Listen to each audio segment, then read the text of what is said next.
Welcome to our seminar on lies in the textbooks. My name is Kent Hovind. I taught high school science for 15 years. And now since 1989, I've been doing seminars on creation, evolution, and dinosaurs. And our goal is to strengthen your faith in God's Word. Now, this is not my wife. That's just a picture of her. We live in Pensacola, Florida. Been there 16 years, have 3 children, 1 of each. And I got them all married and the dog died. Praise God, so I'm home free. And as we mentioned earlier, we have 4 grandkids so far, and that's God's reward for not killing your own kids when you thought about it. So we got a whole tribe, and they all live right around me and all work in our ministry. It's a real blessing to all have them right there. God's given us an amazing staff of people at Creation Science Evangelism. Our purpose is to get people saved. Okay?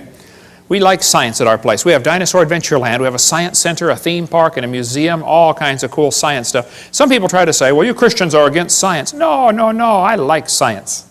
I'm against evolution because it's not part of science. Evolution's a lie, okay? There's no scientific evidence to back up evolution. We'll get into that in just a minute. The Bible says in the 10 Commandments, thou shalt not bear false witness. Don't lie. Proverbs says, a false witness shall not be unpunished. He that speaketh lies shall not escape. God hates liars. The Bible says they delight in lies. Okay? These 6 things doth the Lord hate. Yea, 7 are an abomination unto him. A lying tongue, then a couple of verses later, a false witness that speaketh lies. Out of the 7 things God hates, 2 of them are liars. He must really hate them. He lists them in there twice, okay? Jesus said, you have your father the devil, and the lusts of your father ye will do. He was a murderer from the beginning and abode not in the truth, because there is no truth in him. When he speaketh a lie, he speaketh of his own, for he's a liar and the father of it. Now, I like science, and I collect public school textbooks. I have hundreds of them from many, many countries, from clear back from 1880, I believe, to 2005, textbooks. I'm not against science. We happen to really like the subject. We have all kinds of cool science displays at our museum and our science center, and you can come down and visit Dinosaur Adventureland and see for yourself. I am, however, against lying to kids. Now, in the first 3 videos, we talked about how students are being lied to about the Big Bang. It didn't happen. They're being lied to about the age of the earth. It is not billions of years old. They're being lied to about the cavemen. There's never been a caveman, unless you mean Osama bin Laden. Okay? They're being lied to about the dinosaurs. They did not live millions of years ago. Now, here we're going to cover about 30 more lies in the textbooks. There are hundreds we could go through. We're going to try to hit the highlights, and this could go for days just covering lies in our textbooks. I'm going to hit some of the big ones, leave some of the little ones go for another time when we have more time. Now, I am not trying to get evolution out of the public schools. I'm not. I think any theory should be allowed to be taught if you don't have to lie to support your theory with false evidence, okay? I am not trying to get creation into the schools. And I think Christians that work on either one of those are wasting their time. And many people have wasted hundreds of thousands of dollars trying to accomplish those 2 goals. It's futile. It's not going to happen. I am, however, trying to get lies out of the textbooks. I think we'll find if we take the lies out of the books, there's nothing left to support evolution. Well, that's their problem. They shouldn't have picked such a dumb theory to begin with, okay? It's not my fault, okay? Now, I'm not against teachers. My mother was a godly woman, led my dad to the Lord on their first date. She retired from teaching public school years ago. Been in heaven now for about 7 years. My brother led me to the Lord. He just retired last year from teaching public school after 34 years. There are many good godly teachers in the system. There are many good godly principals, many good godly school board members.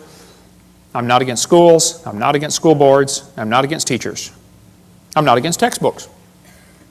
I'm against lies. Okay, let's just keep it in perspective. Is there anybody here that thinks teachers or textbooks should be allowed to deliberately lie to students for any reason? And I mean deliberately. They might be lying and not know they're lying, okay, but if they're deliberately lying, that shouldn't be allowed, should it? Okay? Wisconsin has a law that requires textbooks to be accurate. So does Alabama. Textbooks shall be adequate and current, up to date. Okay? The latest information. Texas has a law that says instructional material shall be factual.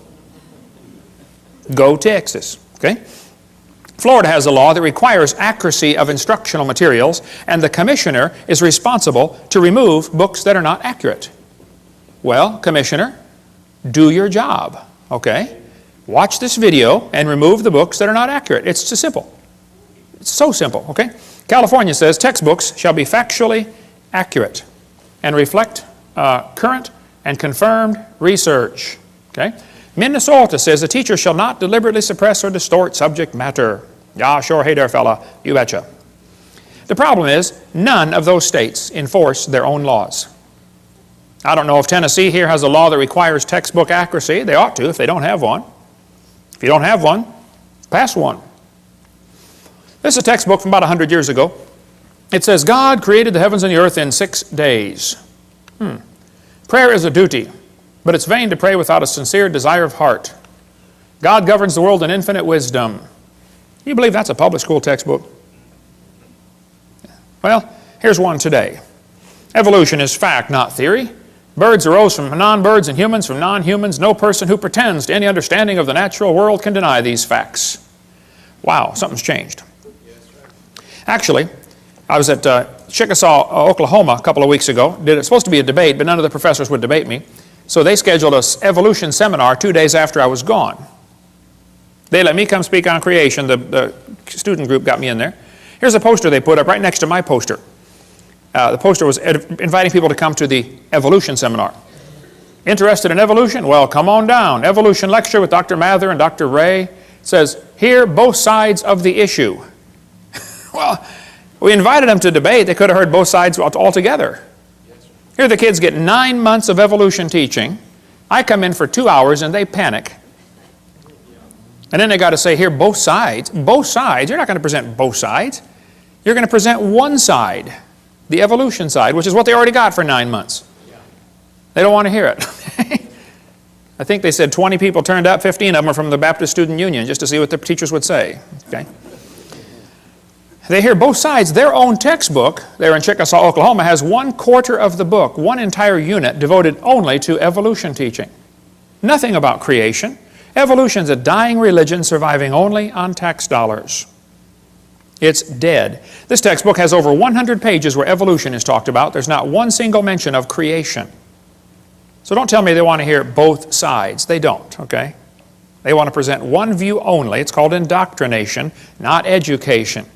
Now this is a chart showing how the atheists feel that the different states are doing with the teaching of evolution. They think you folks in Tennessee are doing a lousy job of teaching evolution to your kids. Go Tennessee, all right. Okay. They think the folks right over here in North Carolina are doing a good job of teaching evolution. Well, North Carolina folks, get on the ball. Turn your state red by the next time they do this survey, okay? Now, is there anybody here that thinks teachers or textbooks should be allowed to use outdated or false information just to get students to believe a theory? Would that be a good idea? No, okay? Anybody here that thinks teachers that deliberately lie should be fired? Okay? Is there anybody here that thinks textbooks with lies should be banned or the lies torn out of the book? Think that'd be fair? All right. Well, buckle up, hang on, let's go. It's always amazed me how two people can look at the same thing and come to opposite conclusions of what they are looking at. You know, two people can look at Grand Canyon. One of them believes in evolution. He looks at the canyon and says, wow, look what the Colorado River did for millions and millions of years. The Bible-believing Christian stands there, looks at the same canyon, and says, wow, look what the flood did in about 30 minutes. Now, how was that canyon formed, huh? Textbook says over millions of years, the Colorado River carved the Grand Canyon from solid rock. Oh, now hold on a second, okay? It's a fact the Grand Canyon exists. I've been there a bunch of times, studied. I taught earth science for 15 years. I love studying Grand Canyon. There are two interpretations of how it got there. The evolutionists will say it formed slowly with a little bit of water and lots of time, like, you know, billions of years. The creationists will say, no, it formed quickly by lots of water and a little bit of time, like a big flood in the days of Noah.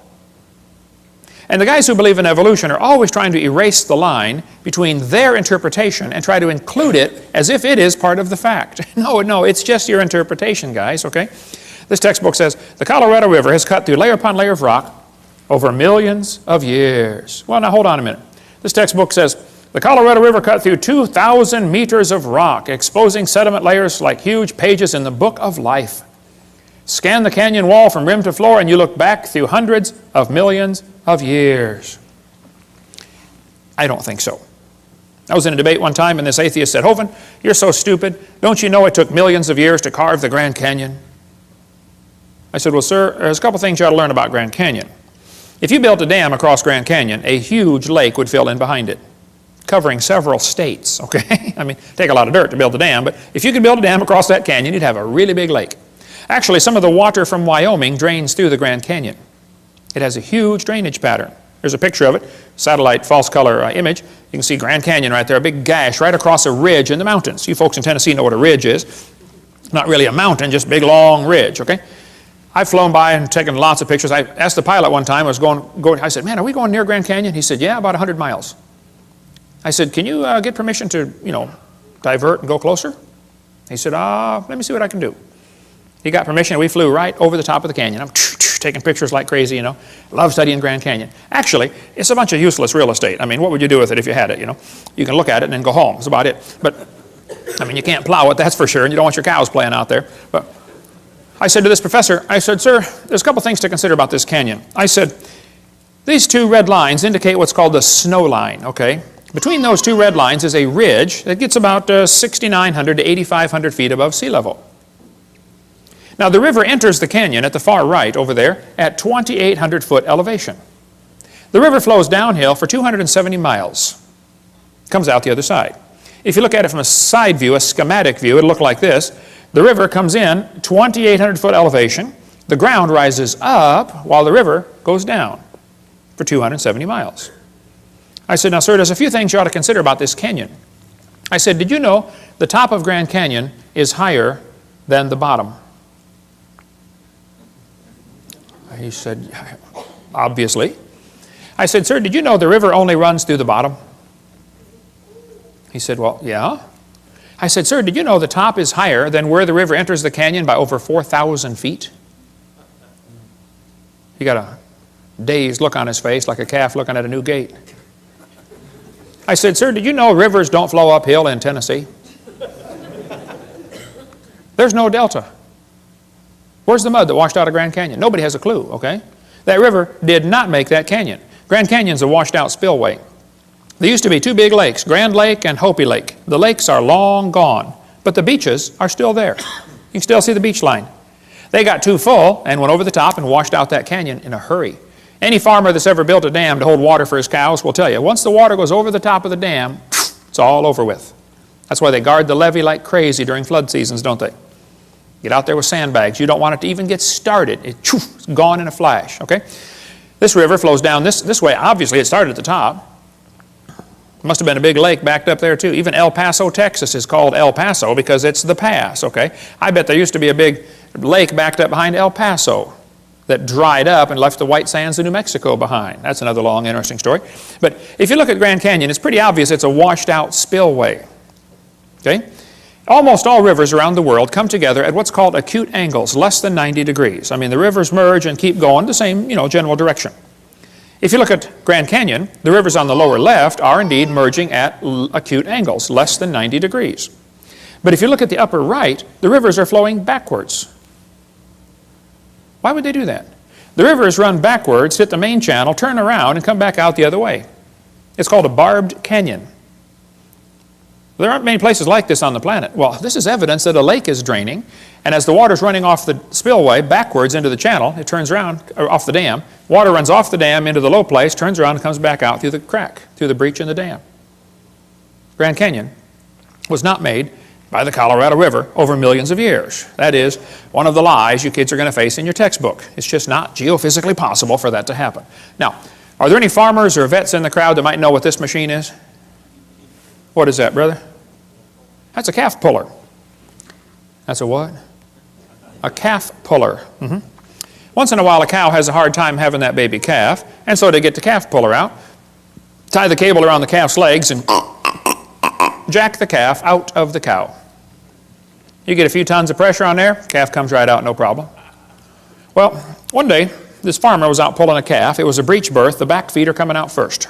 That's not good, but it happens once in a while. So the farmer had the calf puller out there, and he's trying to pull the calf out of the cow. And a city fella stopped his car to see what on earth is going on. And the farmer said, have you ever seen anything like this before? The city fella said, I have never seen nothing like this. The farmer said, do you have any questions? The city fella said, yes, sir. I have one question. It's been bugging me for 10 minutes. The farmer said, well, what's your question? And the city fellow said, how fast do you figure that calf was going when it ran into that cow? No. We're not separating the wreck here, fellas. You know, it's possible for two people to be looking at the same thing, and one of them is getting the wrong idea of what he's looking at. The Bible warned us that was going to happen. Knowing this first, there shall come in the last days scoffers. Did you know there are people that scoff at the Bible? I deal with them on a regular basis. I attract them like a lightning rod. They scoff, it says, because of their lust. There's no scientific reason for them to reject the Bible. They just don't like that book because it chaps their hide. So they're scoffing because of their lust, not because of their science, okay? Even Huxley admitted, I suppose the reason we leapt at origin of species was that the idea of God interfered with our sexual mores. We don't want God telling us what to do. Okay? Arthur Keith said evolution is unproved and unprovable. We believe it because the only alternative is special creation, and that is unthinkable. The Bible says they did not like to retain God in their knowledge. For this cause, God shall send them strong delusion. Anybody that believes they evolved from a rock 4.6 billion years ago, I would say is strongly deluded. You would have to have help to be that dumb. You could not do it on your own. You'd have to have years of training and conditioning to believe such a silly idea. Hey, is it possible for a person to go insane? I mean, absolutely loony? Oh yeah, it happens, doesn't it? Okay. Is it possible for an entire group of people to go insane? Can you imagine over 900 people drinking poison Kool-Aid and killing themselves? A whole group went insane. Is it possible for an entire nation to go insane? You know, like millions and millions of people go just plain old nuts? Oh, it's happened, folks. Hey, is it possible for the entire world to go insane? Well, the Bible says the great dragon was cast out, that old serpent called the devil and Satan, which deceiveth the whole world. I think we're living in a time when just about the whole world has gone nuts. They believe they come from a rock 4.6 billion years ago. How dumb can you get? 2 Peter goes on to say, where is the promise of His coming? That's what the scoffers are going to say. For since the fathers fell asleep, all things continue as they were from the beginning of the creation. That's an important phrase. The scoffers are going to say, the way things are happening now is the way they've always been happening. Long, slow, gradual processes. The Bible says the scoffers are willingly ignorant. Willingly ignorant. In the Greek, that means dumb on purpose. They're willingly ignorant of how God made the heavens and the earth, and they're ignorant of the flood. The world was overflowed with water and perished. We cover more on that on videotape number 2 of our series. But one of the scoffers in the last days was a guy named James Hutton. Now, James Hutton lived in the late 1700s. James wrote a book and said the earth is millions of years old. Now, you need to understand, in the late 1700s, most people believed the Bible, or at least they were strongly influenced by Christianity, and everybody thought the earth was about 6,000 years old. That was the common teaching of the day. Okay? They taught the kids in the public school, you know, God created the world in 6 days, like we saw earlier. But this was also a time of many revolutions. We had the American Revolution, the French Revolution, the Polish, the Spanish, the German. Every country is just about revolting against the idea of a king and establishing a democracy. So they threw off monarchy, and this is known as the age of anti-monarchy. So the Bible says to honor the king, and some people thought the Bible was an obstacle to their political objectives, and they wanted to discredit the Bible. Keep in mind, this all happened in the early 1800s and late 1700s.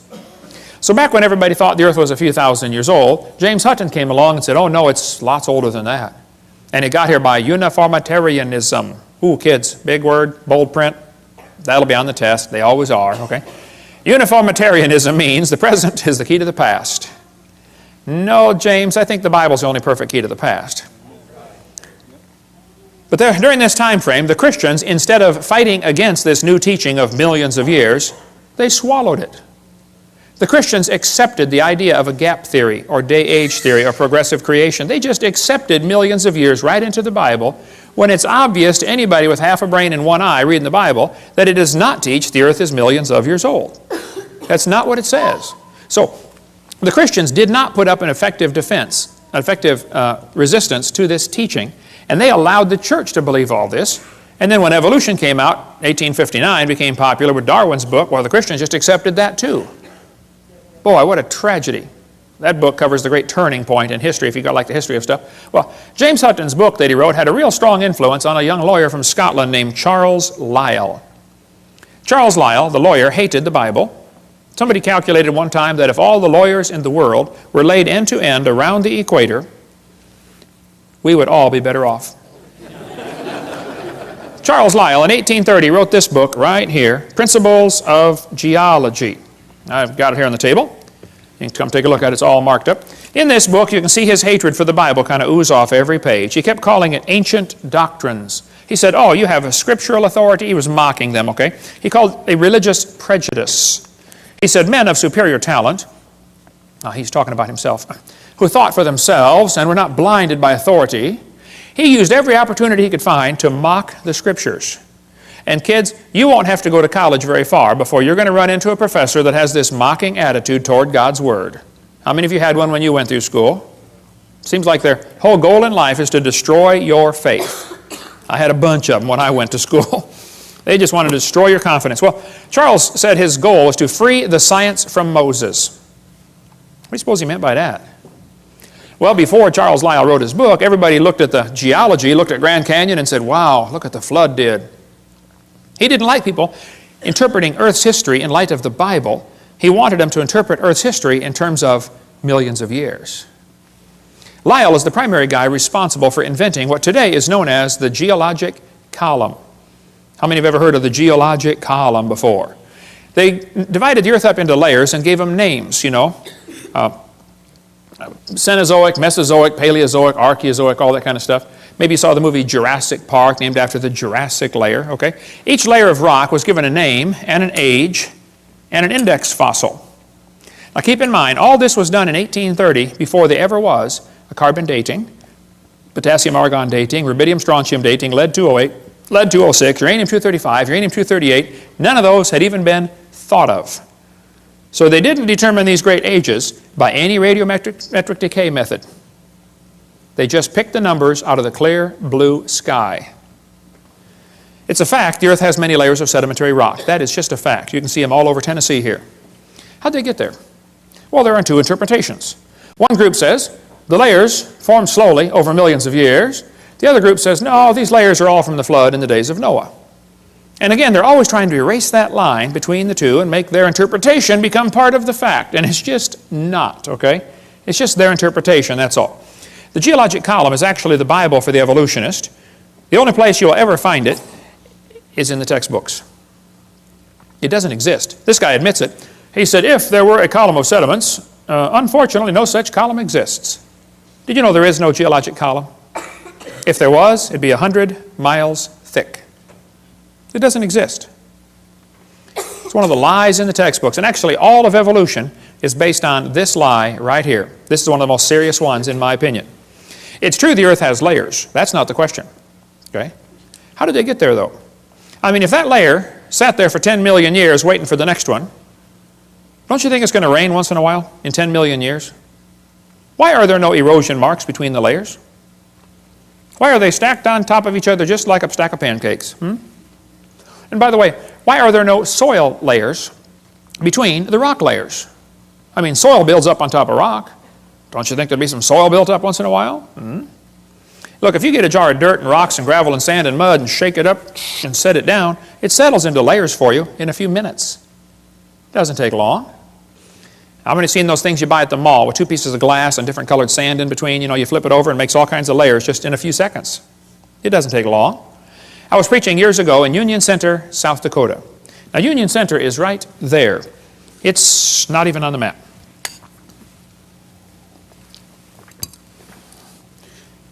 And South Dakota puts everything they can find on the map just to kind of fill in the white places, you know. Well, there were 40 people in the whole town. 38 of them came to church. The other two must have been pulling a calf, I reckon. I don't know. But boy, we had a great meeting, and the preacher said, hey, Hovind, let's go down to Rapid City. They've got a bunch of dinosaurs in the museum there. I said, all right, I like dinosaurs. Let's go. So we all drove down to Rapid City. We came to this museum, and a guide met us at the door. He said, "Hey, folks, would you like me to give you a tour?" We said, "That would be great, sir." Well, the first place we stopped on the tour was the geologic time chart.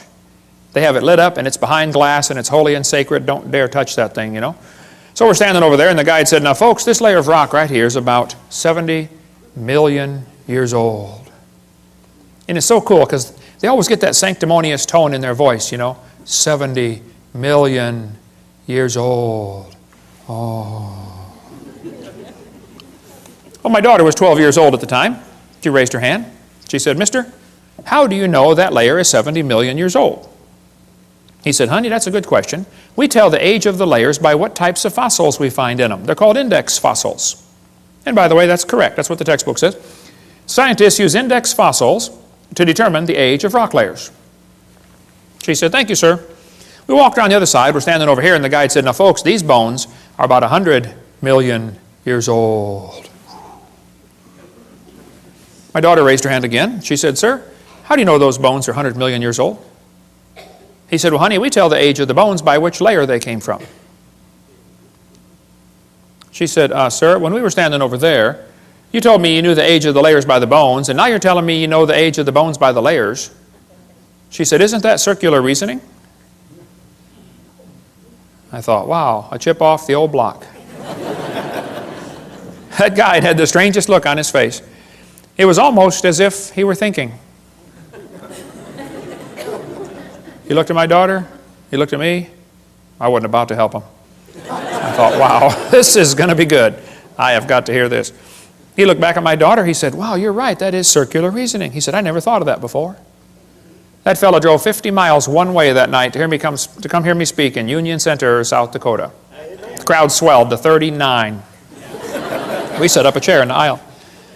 Afterwards, he talked to me for an hour. He said, "Hovind, is everything I believe about geology wrong? I teach this stuff at the college." I said, "Oh, no. I like geology. I've got a huge fossil collection, rock collection, mineral collection.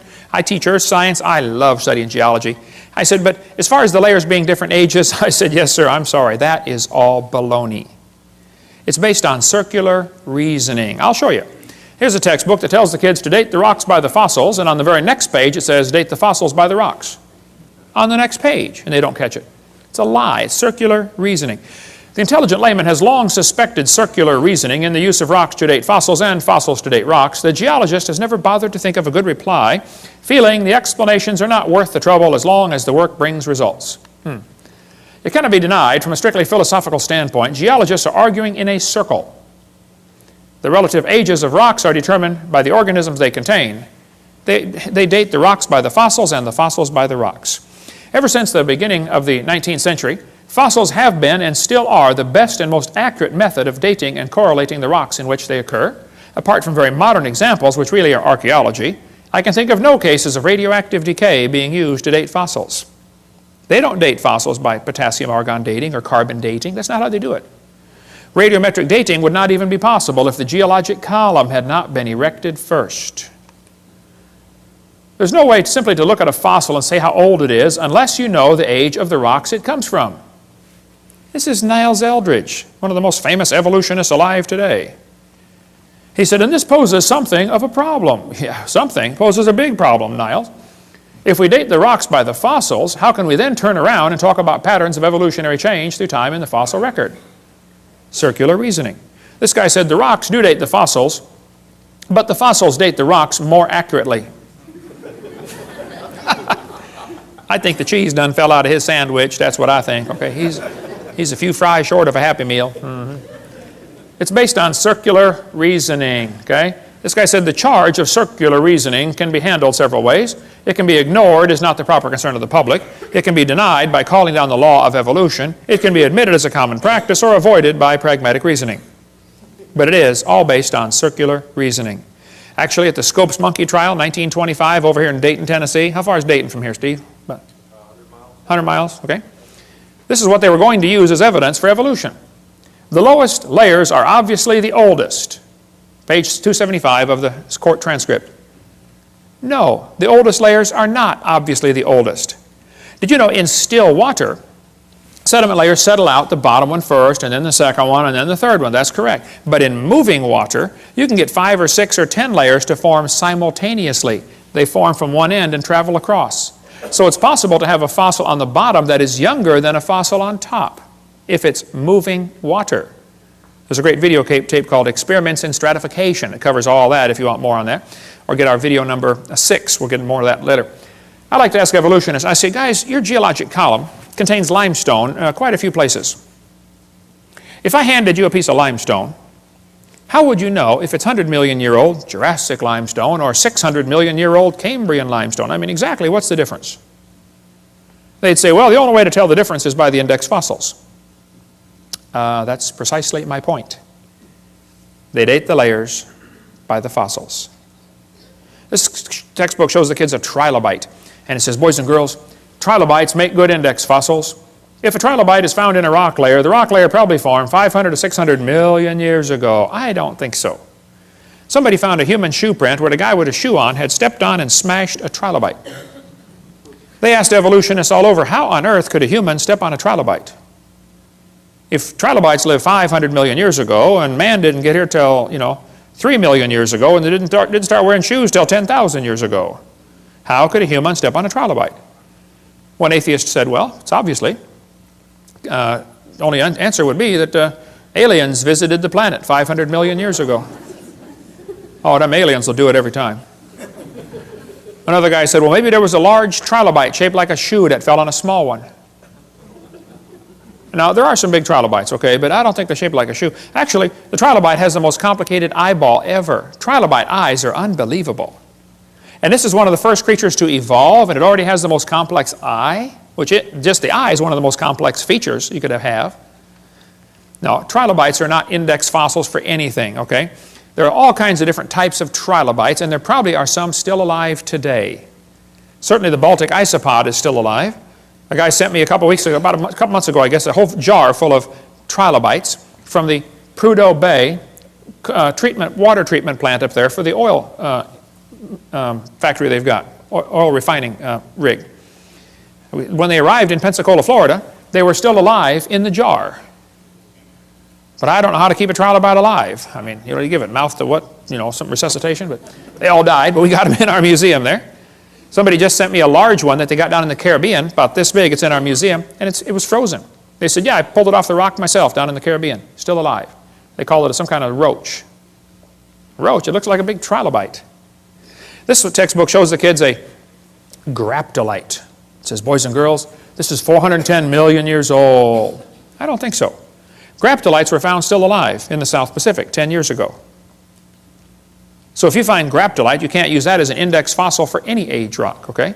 They tell the kids in school the lobe-finned fish is the index fossil for Devonian, 325 million years old. See that short leg, boys and girls? He's got a little bitty leg and then the fin. See, that proves he's evolving from a leg to a fin.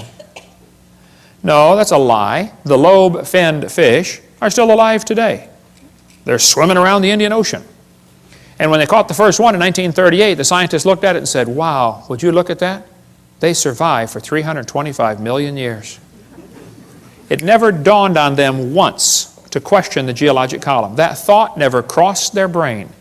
You don't question the geologic column. It is holy and sacred. You just have to say it survived for 325 million years. It's in the textbooks today. And they still say it's the index fossil for 325 million year old rock, even though they know they're swimming around the ocean. How can they be that dumb? This lady wrote a book about it, A Fish Caught in Time. She says, boys and girls, this is our own great uncle, 40 million times removed. She does look a little fishy, kind of around the gills there. Okay. You're going to be told that dinosaurs are index fossils for the Jurassic period, 70 million, or Cretaceous, 70 million years ago. That's baloney. Dinosaur bones were found here recently that had blood cells still in them. How long are the blood cells going to last? Here's soft tissue found with dinosaur bones, still flexible, soft tissue in March of 2005. There's fossilized human hands found in the same rock strata as dinosaur bones. Now, they tell you the layers are different ages. That's simply baloney, okay? Now, Charlie Darwin didn't like round numbers, so he said the Wealden deposits are 306,662,400 years old. How could he possibly know such a thing, okay? All over the world, petrified trees are found standing up, connecting these different rock layers. Petrified trees standing up. Now, how long does a dead tree stand up around here before it falls down? 5 years, maybe 10 years? 5 million? Oh, no, not 5 million, that's for sure, right? But yet petrified trees in the vertical position are found all over the planet. I'll just flash through some pictures real quick here. There are all kinds of petrified trees found standing up. And they're running through multiple layers, and the kids are being taught the layers are different ages, and yet here's one tree connecting them all. I'm having a hard time believing these layers are different ages. That's what I'm having. Central Alabama's got a large coal mine with a whole bunch of petrified trees standing up running through 2 seams of coal, the Blue Creek and the Mary Lee. Now they're going to tell you in school, for coal to form, a forest has to grow, and then it all falls over and turns into a swamp, and then it gets buried, and then new mud washes in on top, and the coal slowly forms from the forest that was buried. And then thousands of years later, another forest grows on top, and a whole new layer of coal formed. So if you find 2 layers of coal, oh, that took thousands of years. That's what they'll tell you in school.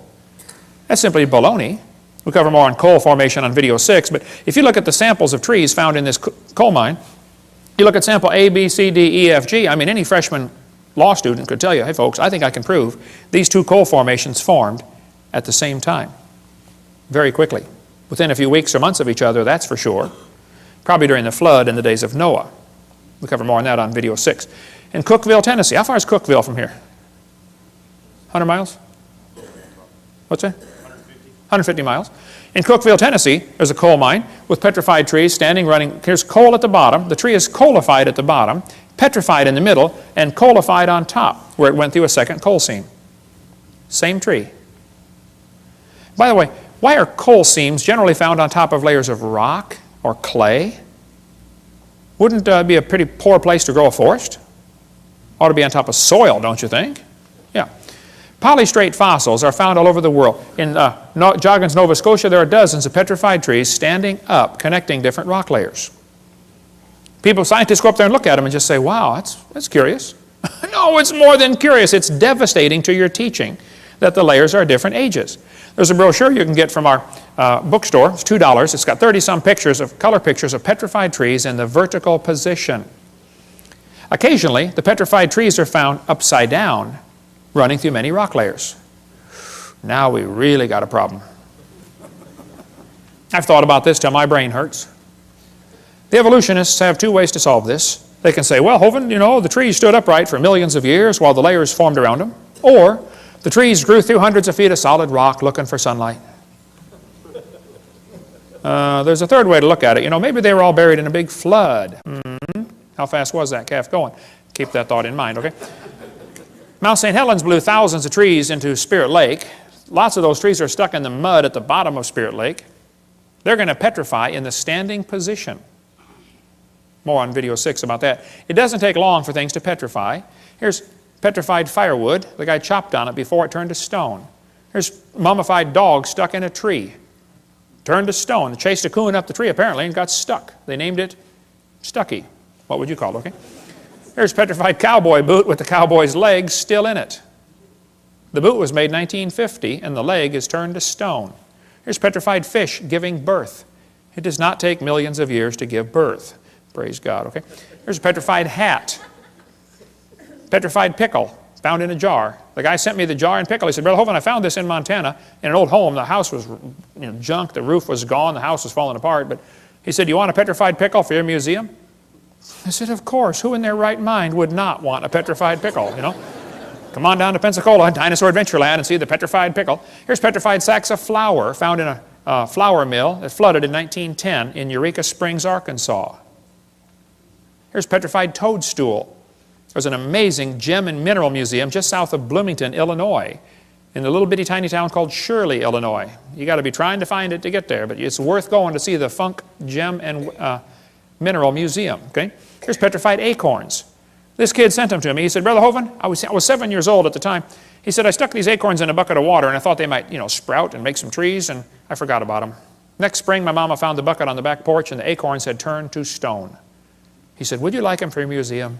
I said, of course.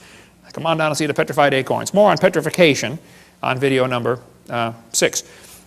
So kids, when they tell you the layers are different ages, you tell them Kent Hovind said they're confused or they're lying. It is not correct. Those layers all formed, nearly all of them, at the time of Noah's flood. 80 to 85% of Earth's surface does not even have 3 geologic periods appearing in correct consecutive order.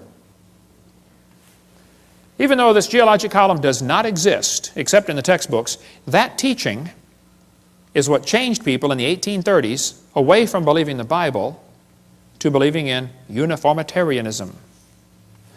This teaching especially affected a young preacher.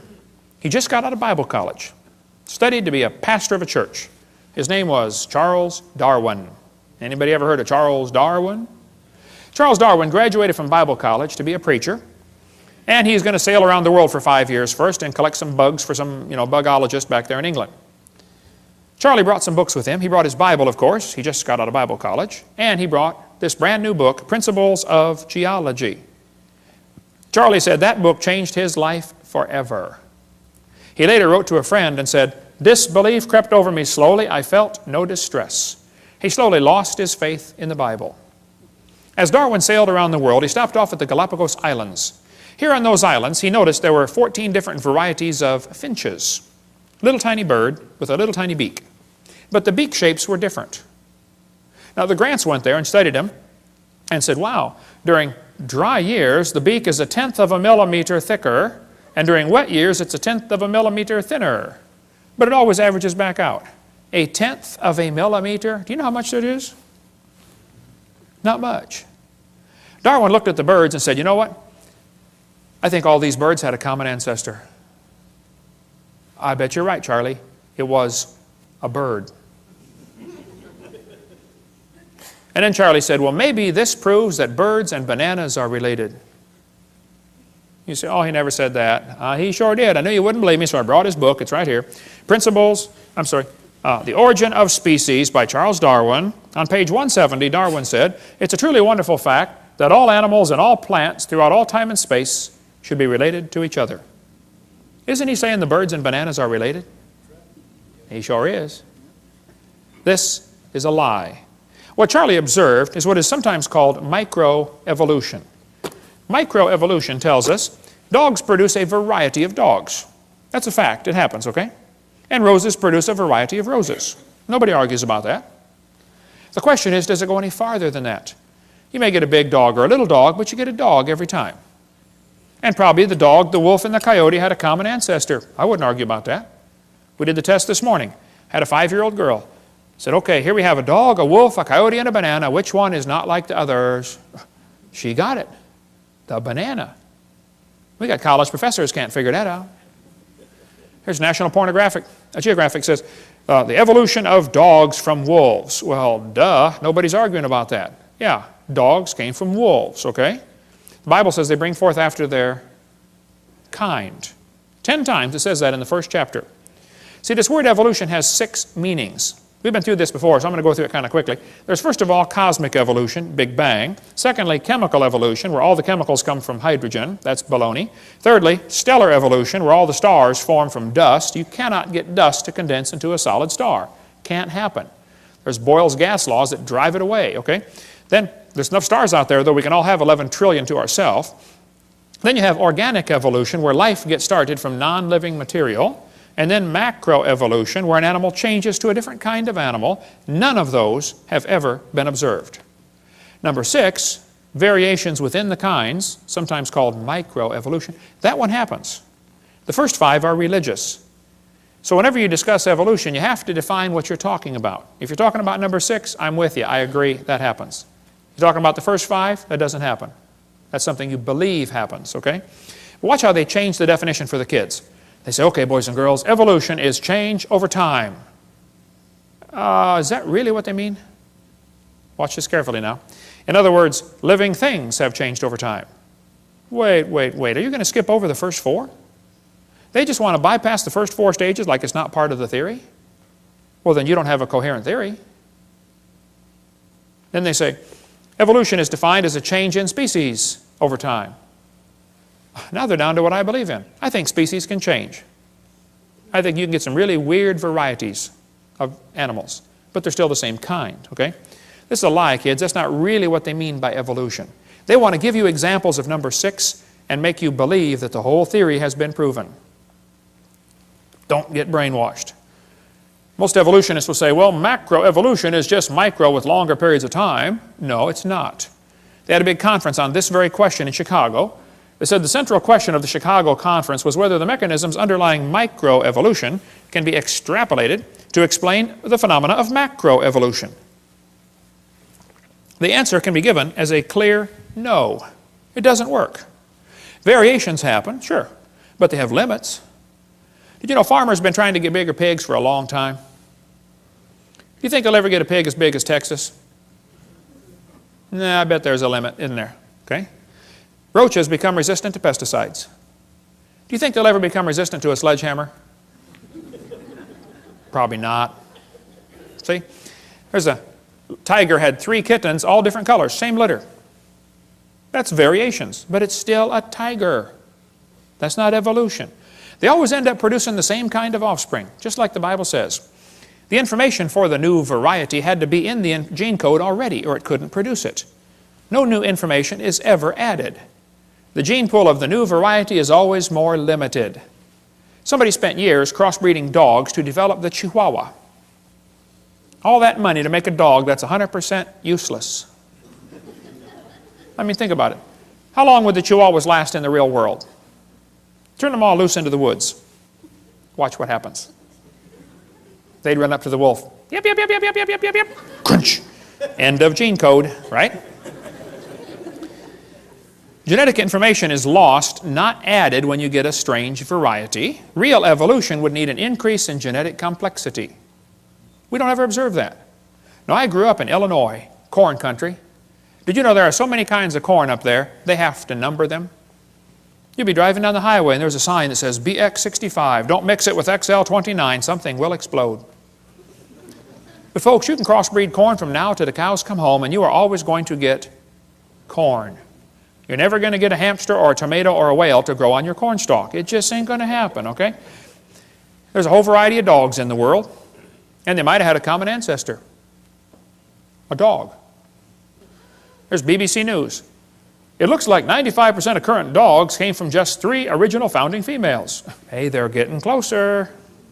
Right here it says, today's dogs come in all shapes and sizes, but scientists believe they evolved from just a handful of wolves tamed by humans living in or near China less than 15,000 years ago. They're getting closer. Man, if they keep studying their Bible, keep studying the science, they're going to be an independent Baptist when they're done. You get done climbing the mountain of truth, that's where you end up, you know. Okay. This Irish textbook calls them divergent evolution. Oh, come on. They show 5 dogs around a wolf, and that's not divergent evolution. Don't give it a fancy name. It's still a dog. It's just a variety of dog. This Mexican textbook says, the horse and the zebra had a common ancestor. I agree. It looked like a horse. You know, 4-wheel drive, genuine leather upholstery, all the standard horse equipment, okay?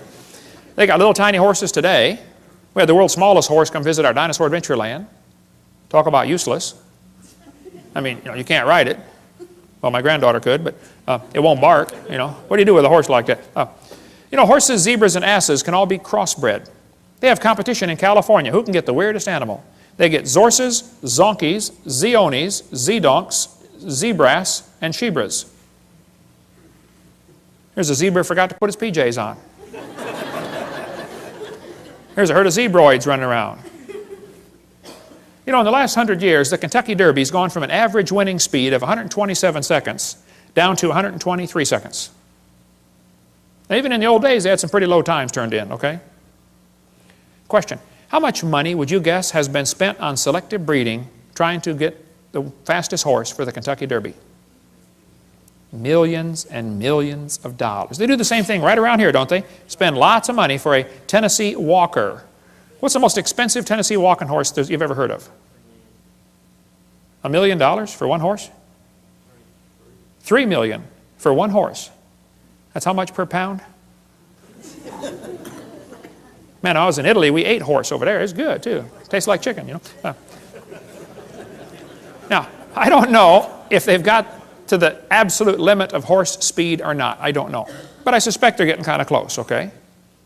If you really want to win the Kentucky Derby, why don't you breed wings on your horse and fly around the track in 12 seconds? The whole point is, sure, you get varieties, but they're limited. There's a bunch of different kinds of cows in the world, and they might have had a common ancestor. A cow. This magazine's where you order chickens. All right, boys and girls, should we order, cinnamon queens, red rocks, white rocks, cherry eggers, or brown leghorns? But look what the magazine says. Jungle fowl are the original bird from which all varieties and strains of domesticated chickens are derived. Did you know all the chickens had a common ancestor? Anybody want to guess what it was? Chicken. You got it. There are 8 kinds of bears in the world, and they might have had a common ancestor. A bear. Broccoli, cabbage, cauliflower, and Brussels sprouts all have a common ancestor called a plant. In California, they've got huge fields where they graft English walnut trees onto black walnut stumps. They do it because the black walnut stump, the root system is tough and can handle the weather over there. But the black walnut doesn't taste as good, it doesn't sell for as much money, and it's tougher to crack. English walnuts taste better, they sell for more money, and they're easier to crack, but the root system rots. So they cut them off and stick them together. They do it all over there. Well, they can do it because they're both a walnut. See, you could never graft an English walnut tree onto the back of a turtle. That won't work, see? The sugar beets were used for years. When sugar got expensive, they wanted to get sugar out of beets. So they tried to do selective breeding to increase the sugar content in sugar beets. They raised it from 6% to 17%, but could not. They ran into a brick wall. Hey, can't go past 17. And the further they got away from the normal wild sugar beet, the more problems they started having. Now you got to babysit the field and spray pesticides and bugicides and everything else on it, okay? Because its disease resistance goes down. People say, don't bacteria become resistant to drugs? Well, that's because they lose information, not gain it. I'll show you. Dr. Spettner points out, this is based on a misunderstanding, for the mutations that cause antibiotic resistance still involve information loss. For example, to destroy a bacterium, the antibiotic streptomycin attaches to part of a bacterial cell called ribosomes. Mutations sometimes cause a structural deformity in ribosomes. Since the antibiotic cannot connect with the misshapen ribosome, the bacterium is resistant. Even though this mutation turns out to be beneficial for the moment, it still constitutes a loss of information, not a gain. No evolution has taken place. The bacteria are not stronger. In fact, under normal conditions with no antibiotic present, they are weaker than their non-mutated cousins. I'll give you an example. Suppose somebody's coming through town and they're handcuffing everybody, taking them off to jail, and then they're going to kill them. But you don't have any arms, so they can't handcuff you. Is that a beneficial mutation to not have arms? Well, yeah, for the moment, okay. But in long term, it's not beneficial, okay?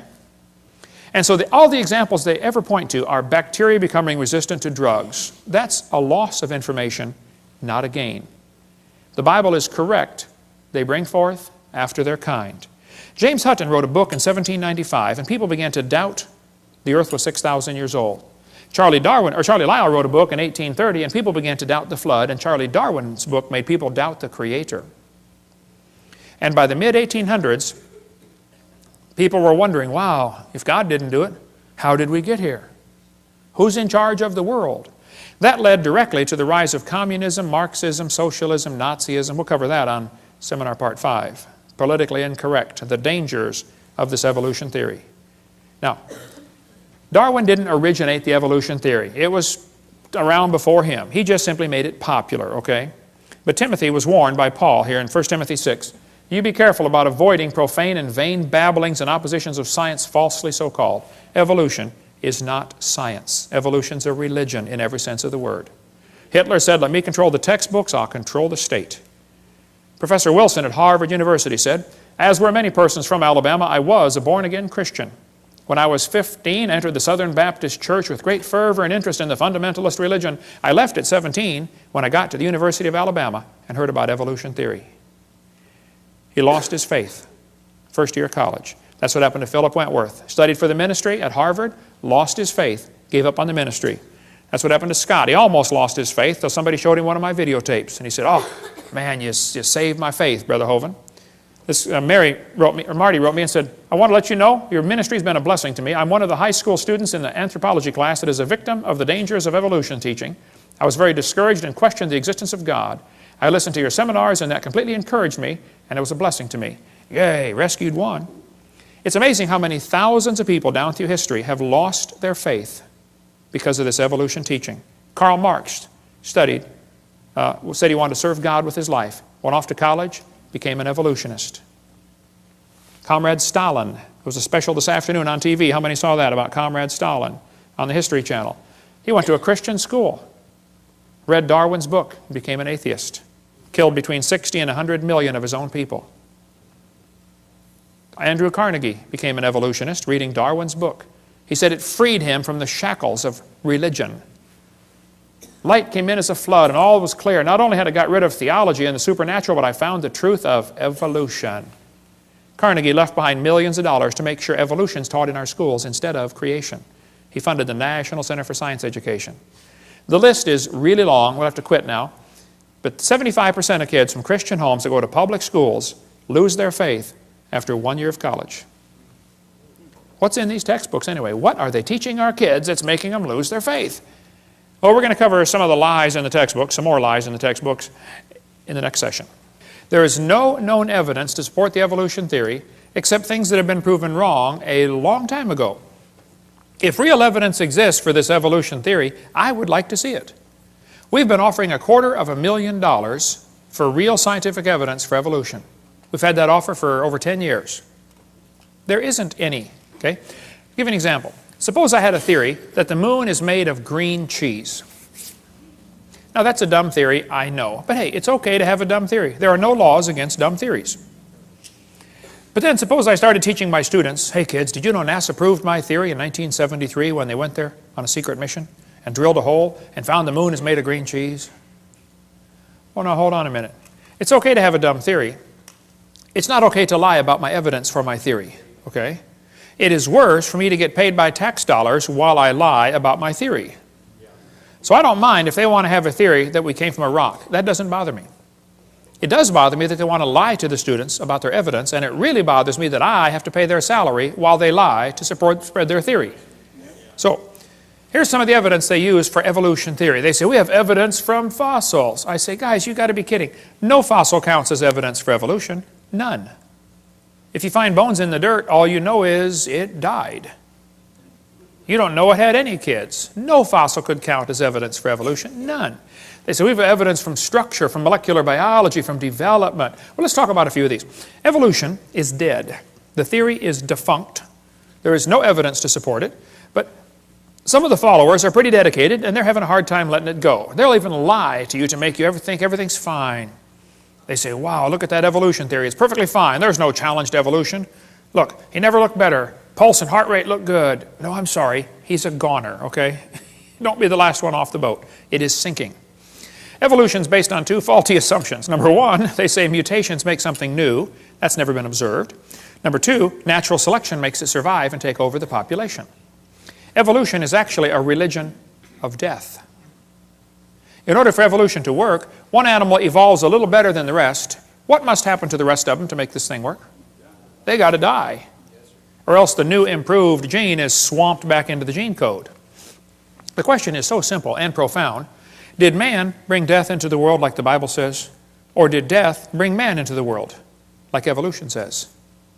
Somebody is wrong. Textbook says there are mutations, and they are the original source of variation in populations. I agree, mutations happen, no question. But mutations do not produce any evolution. Mutations are scrambling up existing genetic code. They're not making anything new. Here's a 5-legged bull. That's a mutant. There's no new information added. He already had the information on how to make a leg. It just made one in the wrong place, that's all. It's not new information, it is scrambled information. Here's a short-legged sheep. Again, no new information. And by the way, that's not beneficial. He's the first one the wolf is going to catch. Right? Go, boys, go. Here comes the wolf. Brrr. Oh, Herman didn't make it. There's a 2-headed lamb. That's a mutant. It's not beneficial. 2-headed turtle. That's a mutant. Not ninja, but it's mutant. Okay. Now, He's going to freeze first winter because nobody makes a double-neck turtleneck sweater. He's just not going to make it. Now, scrambling up the letters of the word Christmas will get you all sorts of different words. But it will never get you Xerox, zebra, or queen. The letters aren't available. This textbook shows the kids a 4-wing fly, which, by the way, cannot fly. And it says, boys and girls, normal fruit flies have 2 wings. This mutant has 4. This rare mutation, like most mutations, is harmful. Then it says, beneficial mutations are the raw material for natural selection. Now, hold on a minute. Why don't they show us an example of a beneficial mutation? Why did they tell us about the good ones and not show us a picture of a good one? You know why they didn't show a picture of a good mutation? Because nobody's ever seen one.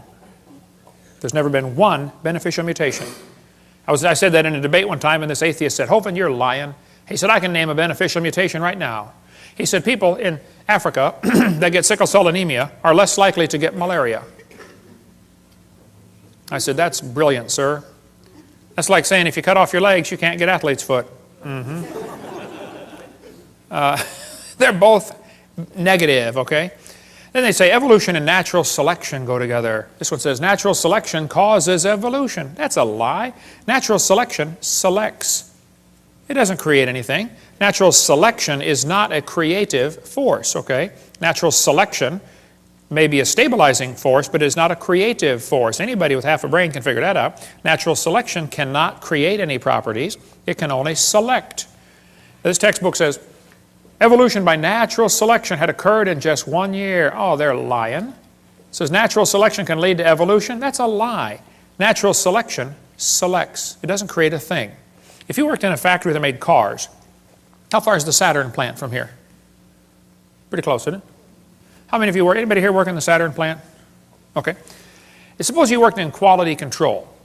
Your job was to check the car when they got done building it, you know, kick the tires, slam the doors, and drive it around, see if it runs. If you caught every single mistake, they don't, by the way, but if you did, okay, how long would it take that quality control process to change the car to an airplane? You say, Hovind, quality control can't change it to something else. Oh, I know. Only design engineers can change it. And God's natural selection is a quality control that will never change it to a different animal. It'll just make sure you get a good animal, that's all. They keep talking about survival of the fittest. Well, I agree, but that doesn't explain arrival of the fittest. And even survival of the fittest is pretty shaky. It's what's called a tautology, a sentence that means nothing. I'll show you. If you say, Professor, why did it survive? He'll say, oh, because it's the fittest, you know, survival of the fittest. How do you know it's the fittest? Because it survived. How else can you tell? Oh, I see. Look, if a whale goes through a school of fish and eats 80% of them, it's not survival of the fittest. It's actually survival of the luckiest. That's what's really going on out there. But some of these scientists have the ability to make amazing observations and still come to the wrong conclusion. One day a bunch of scientists were going to see how far a frog could jump. They put their big old frog down there and said, jump, frog, jump. That frog jumped 80 inches. They brought the frog back, cut off one leg. Said, jump, frog, jump. He only jumped 70. They brought him back, cut off another leg. Said, jump, frog, jump. He went 60. They brought him back, cut off another leg. Said, jump, frog, jump. He jumped 50 inches. They brought the frog back, cut off his last leg, and said, jump, frog, jump. You know, they expected he might go maybe, 40 based on the data. Actual jump was 0. The frog didn't move. They yelled louder, jump, frog! The frog never moved. The scientists were baffled. They tried the experiment again. New frog. Got the same results every time. So the brilliant scientists put their data together and said, you know what, folks, the frog jumped less as the legs were removed. Hey, that's a good observation. They got it right on the head. Then they said, so we must conclude that a frog with no legs goes deaf. Bad conclusion. It's possible to have a good observation and still come to the wrong conclusion, you know. That's what they did with the fruit flies. They put them flies in the laboratory. They nuked them, microwaved them, x-rayed them. They did all kinds of mean things to those flies, and they got some weird-looking baby flies. They got flies with curled wings. They fly around, bzz, zzz, zzz, zzz, couldn't go anywhere. They got flies with no wings at all. What do you call that? A crawl or a walk? Can't fly. They raised all these mutated flies in the laboratory and said, you know what, folks, fruit flies refuse to become anything but fruit flies. Well, duh. So they said all mutations produce flies that were inferior to the original fly. Good observation. They said, so we must conclude that flies have evolved as far as they can go. Oh, bad conclusion, you know. Maybe you could conclude that God made them right to begin with, and all you're doing is messing them up in your laboratory. They were doing fine till you guys got a hold of them. Yeah. And they say evolution's as fit as ever. Yep, fruit flies in the north have wings 4% larger than flies in the south. Well, that proves something to somebody somewhere, I'm sure. But it's still a fly, okay? Then they tell the kids, the peppered moth is proof for evolution. They counted the moths on the trees and found it was 95% light colored and 5% black. Then they burned coal in the factories and the trees turned black. And they counted the moths again. It was only 5% light and 95% black. The problem is the entire story is a lie. They glued dead moths to the tree to take that picture for your kid's textbook. It's right here. Where's this book used at, brother? It's not used anymore. Peppered moth. It's still in the new books, though. Evidence for evolution. Those are dead moths glued on a tree because after 40 years of watching, they found a grand total of 2 moths on the trees. 2 out of, let's see, what's 95% of 2? Wow. I have to do some figuring on that one. They still keep it in the textbooks, though, as evidence for evolution. What's the Tulsa Zoo doing having a peppered moth display? I mean, this is a zoo, for heaven's sake. Why do they push evolution in a zoo? Get the book Icons of Evolution if you want a whole lot more on the history of this peppered moth idea. But they tell the kids, we're going to learn to think critically. Boys and girls, do you think humans are still evolving? What kind of question is that? That's one of those questions like, have you stopped beating your wife yet? Wow, let me think. If I say yes, I'm admitting I did. If I say no, I'm still doing it. Did you know it's possible for the question to already have a built-in assumption? Look at that question. Do you think humans are still evolving? What's the built-in assumption? That humans evolved. Now, how's a Christian kid supposed to answer that for homework for Monday? I would say, teacher, this question is poorly written. It assumes evolution has happened when it has not. It's like asking the question, you know, why are elephants orange? Boy, no, there's a tough one. Why are they orange anyway? They're not orange? This is not learning to think critically. This is a Soviet-style indoctrination type brainwashing question. And when the kid gets done taking this class, he's going to think he knows how to think. But he doesn't. He knows how to be told what to believe, and he never understands how it happened to him. That's not thinking critically. Then they tell the kids, we've got evidence for evolution from homologous structures. Wow, what's that mean? Yes, boys and girls. Did you know you have 2 bones in your wrist, and they're called the radius and the ulna? Pretty cool. And did you know the alligator has 2 bones in his forelimb? And look at this, they're called radius and ulna. See that? That proves we are related. That's what they're going to tell them. Homologous structures provide evidence that these animals evolved from a common ancestor. It's found in just about every textbook. You got it in these other ones up here, I'm sure, don't you, Steve? Homologous structures as evidence for evolution. They descended from a common ancestor, textbook says. Think critically. The bones are the same, boys and girls. See, that proves we're related. Evolved from a forelimb of a common ancestor. This textbook says, comparative anatomy provides further evidence of evolution. The commonalities suggest that these and other vertebrate animals are all related. They probably evolved from a common ancestor. This is a lie. They probably have a common designer. You know, the different bones in different animals come from different genes on the chromosomes. They're not homologous to begin with, okay? And even if they were, that still wouldn't prove common ancestor. Proves a common designer. The same designer made them all. Did you know the lug nuts from a Pontiac will fit on a Chevy? You can go out in the parking lot and try it. They will. That proves they both evolved from Honda 14 million years ago. No, it's true many animals have a similar forelimb structure. That's a good observation. I agree. They say they must have had a common ancestor. Oh, bad conclusion. Then they'll say, this helps prove we all came from a rock. Well, now you really have got a bad conclusion there. Then they tell the kids, we have evidence from development. Now this one makes me angry. So I'm going to try to stay calm while we talk about this. Is probably one of the most dangerous lies in the textbooks. We'll just calm down now.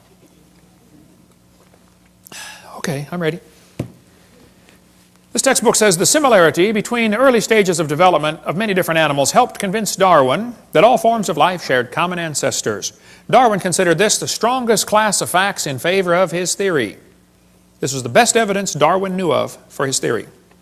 The guy who made up this dumb idea is named Ernst Haeckel. Haeckel called this idea we're about to share with you the biogenetic law, which means as animals develop inside the mother, they go through the stages of evolution. All you got to do is memorize the word farm, F-A-R-M, fish, amphibian, reptile, mammal. That's the way they say it happened. The phrase they had for it back then was ontogeny recapitulates phylogeny. Wow, what's all that mean? Well, ontogeny is the growth of the baby. It goes through stages, okay?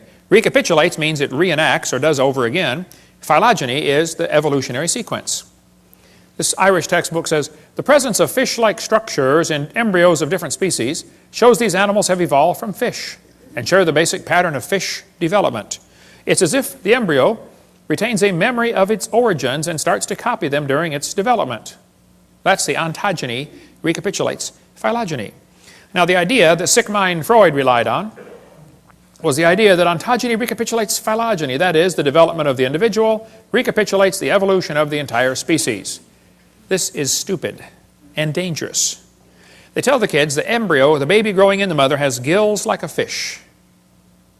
Gills? That's a lie. Those are not gill slits. Those little folds of skin you see on the embryo grow into bones in the ear and glands in the throat. They never have anything to do with breathing. My uncle had 5 or 6 chins and he couldn't breathe through any of them but the top one. Okay? Those are not gill slits. Ernst Haeckel said the turning point in his thinking was when he read Darwin's book in 1860. See, Darwin's book was printed in English in 1859. The next year, it was printed in German, 1860. Haeckel was a German embryology professor. He read the book and said, wow, what a great theory. If only we had some evidence. Well, 9 years later, they still had no evidence. So Haeckel decided to help out. He was going to make some evidence. Haeckel took a drawing of a dog and a human embryo. He was an embryology professor, you know. And he lied. He faked the drawings. He changed them and made them look exactly alike to prove they're related. He just is a bald-faced lie, okay?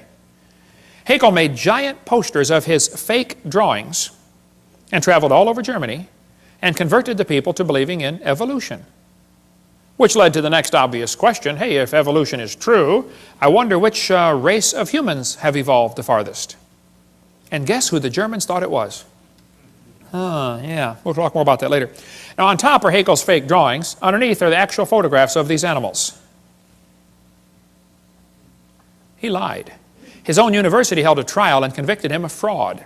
He said at the trial, I should feel utterly condemned were it not that hundreds of the best observers and biologists lie under the same charge. This biogenetic law is as dead as a doornail. It's not true. But it can't be taken out of the textbooks for some reason. It's been proven wrong since 1875, and they still keep it in the books. It's still used in this book, Evolutionary Analysis, college textbook, 1998 edition, used at University West Florida, the exact same chart of Ernst Haeckel. That's only been proven wrong since 1875. Okay? I know it takes a while to get textbooks up to date, but that's long enough. I think 130 years, they ought to be able to get it out by now, don't you think? Okay? More about the gill slits in this book here, Icons of Evolution. Darwin's theory, his book came out 1859. He predicted they would find evidence. 1869, Haeckel faked the drawings. 1875, it was proven wrong.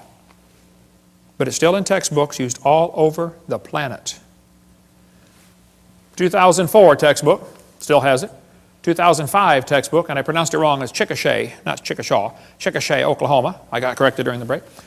Still teaching the baby has gill pouches. Notice, for example, gill pouches, okay? Gill slits on the embryo.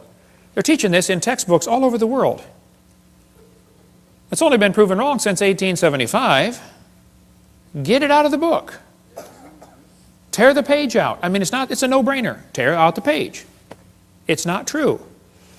There's a junior high textbook telling them it has embryo has gill slits. This one says, similarly, humans and fish embryos resemble each other because humans and fish share a common ancestor. These similarities provide evidence that these three animals evolved from a common ancestor, tiny gill slits. Gill slits on the human embryo.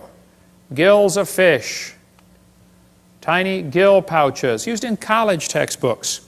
There's a 2004 textbook saying it has evidence of evolution is seen in development of embryos. You can't get a high score on SAT or ACT tests unless you lie and say the baby has gill pouches. It's found on every single test we could find.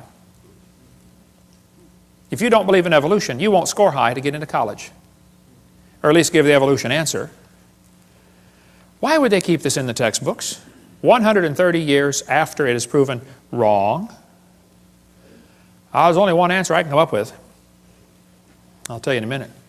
This one shows a 5 to 6 week embryo, and it says by 7 months the fetus looks from the outside like a tiny normal baby, but it's not. It's not a baby at 7 months. Hello, that's a lie. It's a human at conception. 34% of babies born at 5.5 months will survive. One lady had surgery on her baby before it was born. Cut the mother open, cut the uterus open, and the baby's holding the doctor's finger at 5 months along. Let's see, the angel of the Lord said, behold, thou art with fetus. No, I believe he said you're with child, didn't he? Yeah, it's a child before it's born. Yeah. Scott Peterson is accused of murdering his wife and unborn child. Now, Paul Azan, you hypocrite. Don't you think it's okay to have an abortion, and yet you call it an unborn child? Scott Peterson is found guilty of murdering his wife and son. That's because in California you have to have a double homicide to get the death penalty. So they want it to be a son or a child, but the rest of the time if you want to have an abortion it's okay. Now it's not a child, it's just a fetus. Well, let's get consistent here, folks, okay? Which is it? All right? More about embryology on this one, but why do they keep this in the textbooks? It's very simple. That's the only way to justify abortion. They want you to think it's not human yet.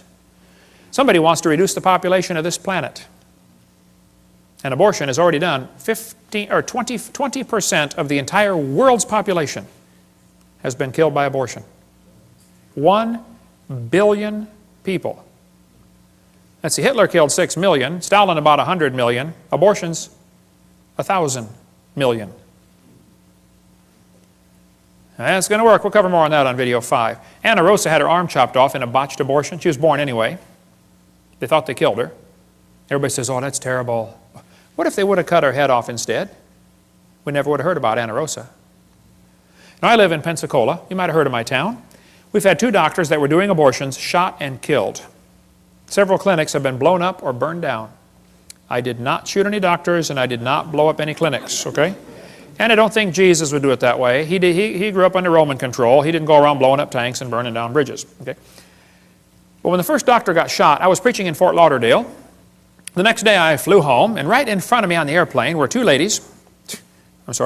women from NOW, the National Organization for Wild Women. And they were flying up to Pensacola, going to have a big rally and march around town, you know. As we got off the airplane, I noticed on their shirt it had in huge block letters, choice above all. So, being my mild-mannered self, I said, excuse me, ma'am, what does this mean, choice above all? She said, a woman ought to have a right to choose. I said, choose what? She said, choose to have an abortion. It's her body. I said, well, yes, ma'am. If she wants to abort her body, I suppose that's fine. But it looks to me like she wants to abort somebody else's body. When you consider half of them are male, think about it. It's not her body. I said, by the way, ma'am, I'm kind of curious about this. I have 3 kids. I delivered one of my kids at home. I used to raise hamsters. I taught biology and anatomy. I'm kind of familiar with this process. I said, why does the woman's right to choice stop at birth? Why don't we let the mother choose to kill it after it's born? Be a lot safer and simpler. Hey, why don't we extend abortion rights up until the kid's 2 years old? I know a lot of mothers with a 2-year-old that have thought about it a time or 2. I won't ask you to raise your hand, but I know you're out there. I got it. Let's extend abortion rights up until the kid is 18. I bet they'd behave a lot better. Son, one more time and I'm going to abort you. Hey, teacher, where's Johnny today? Oh, he didn't do his homework yesterday, so his mommy aborted him. Hey, grades would skyrocket, wouldn't they? By the way, Peter Singer is pushing for abortion after the baby's born. He's trying to get legislation passed so you can kill the baby up to 28 days after it's born and still call it an abortion. Have you ever noticed the news media calls them pro-choice and they call guys like me anti-abortion? I'm not. They do that anti-abortion because it's a negative sounding term. Pro-choice is such a positive sounding term. How about let's call me pro-life and call them pro-death, and we both get a positive sounding term. That's why I refuse to take the paper. I just can't stand their liberal slant on everything. We get a call once in a while, hey, you want to take the Pensacola News Journal? I say, no ma'am, we don't have a parakeet. That's what I tell them. See, the media will ignore the wishes of the majority and they're going to push their liberal agenda. We'll cover more on that on part 5. Well, remember when the kids got shot in Colorado? Right away they jumped on the gun control issue. You know, if kids keep getting shot in our schools, maybe it's time to consider some other issues like should we have public schools? Or maybe should we teach them evolution? That's what did the Columbine shooting. Those kids were real strong believers in evolution. They made a videotape before the shooting. One of the boys said, he doesn't deserve the jaw evolution gave him. Look for his jaw, it won't be on his body.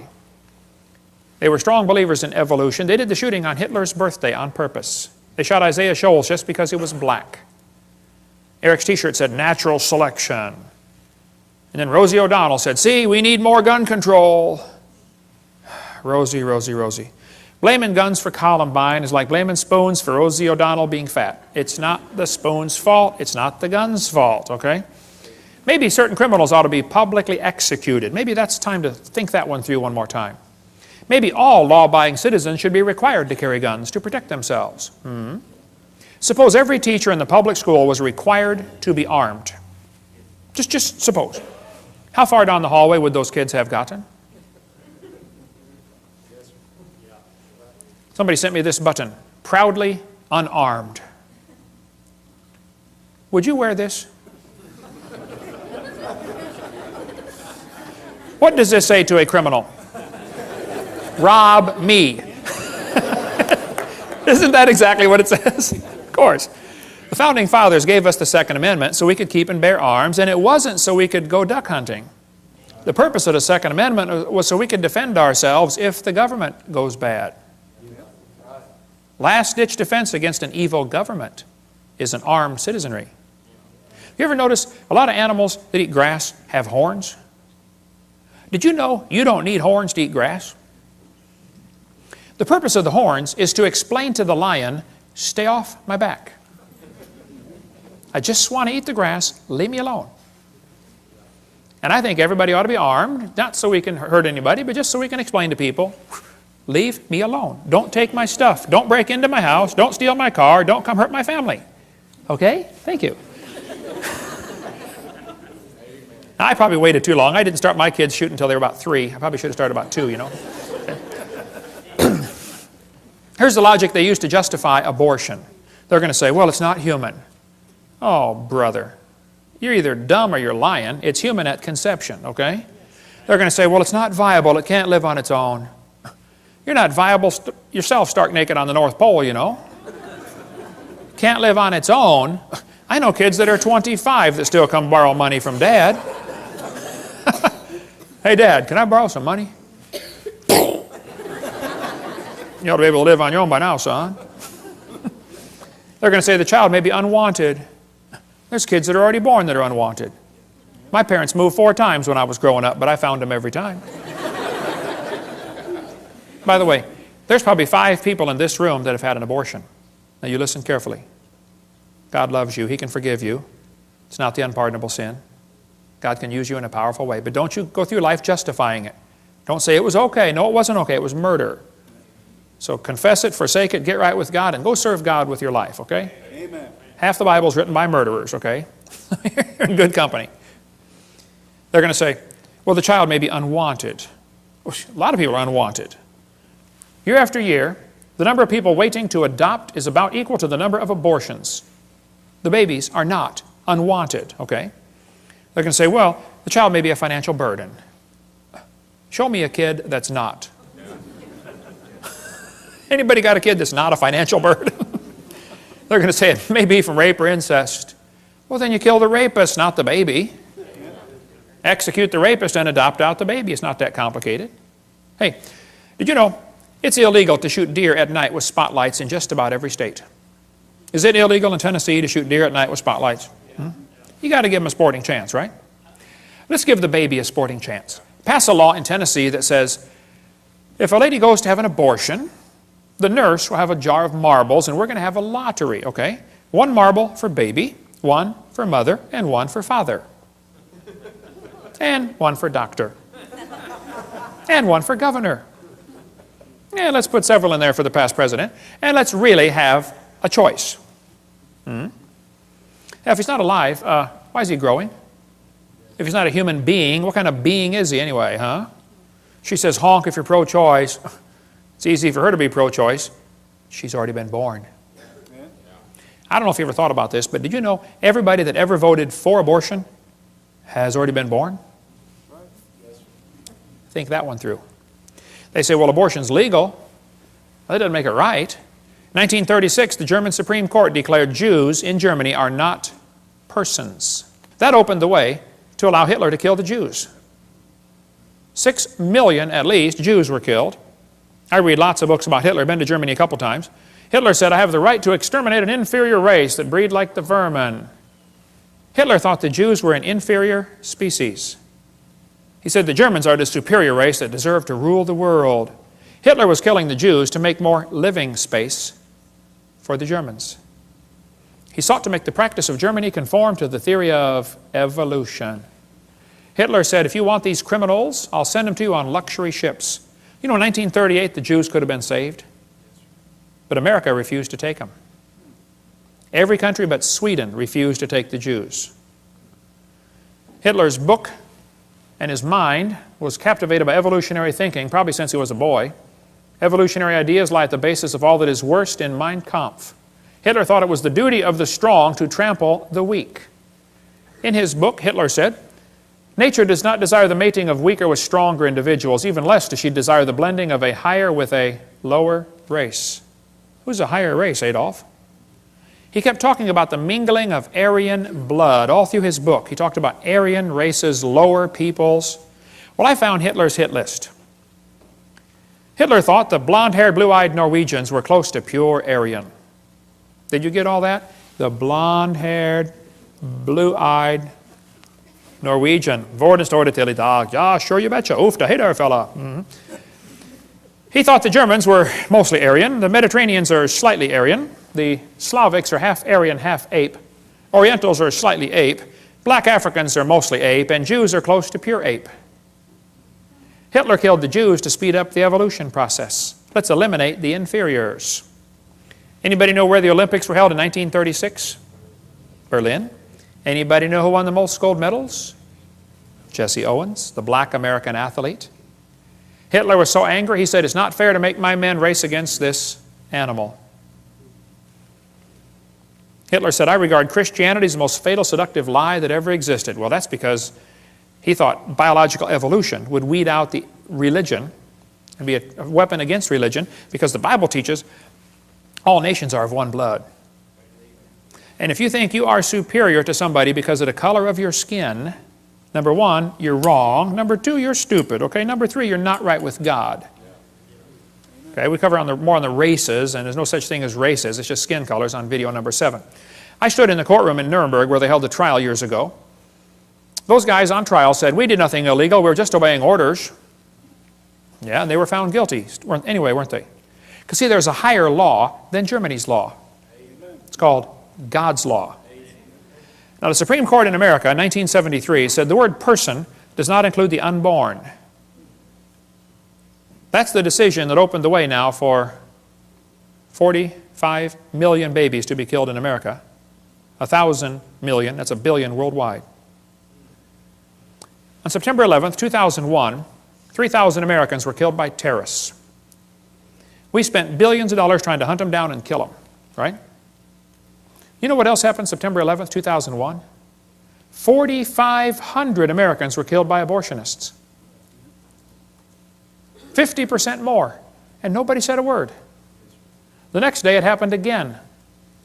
We've had a September 11th tragedy every day ever since.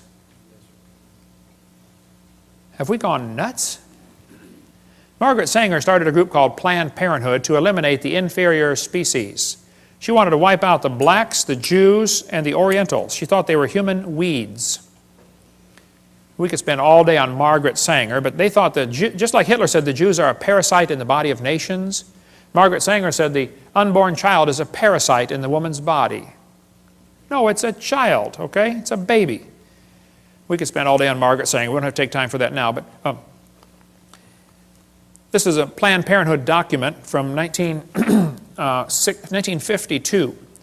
They said, your question's answered about birth control. What is birth control? Is it an abortion? They said, oh, definitely not. An abortion requires an operation. It kills the life of a baby after it has begun. Well, you bunch of hypocrites at Planned Parenthood. Now they're the biggest funder of abortions in the country. These 6 things doth the Lord hate. Hands that shed innocent blood. God hates this. Cursed be he that taketh reward to slay an innocent person. And all the people shall say, Amen. Amen. Your textbooks are going to tell you kids that you have an appendix that is vestigial. You don't need it anymore. That's a lie. You need your appendix. The appendix is part of your immune system. Here's an article on the web from University of Chicago. Ask a scientist. Nancy writes in and says, what is the function of the appendix in a human before it is taken out through surgery? This lady writes back and says, the appendix has no known function. She's way behind the times on that one. She goes on to say, it is believed that the appendix will gradually disappear in human beings as our diet do not includes cellulose no more.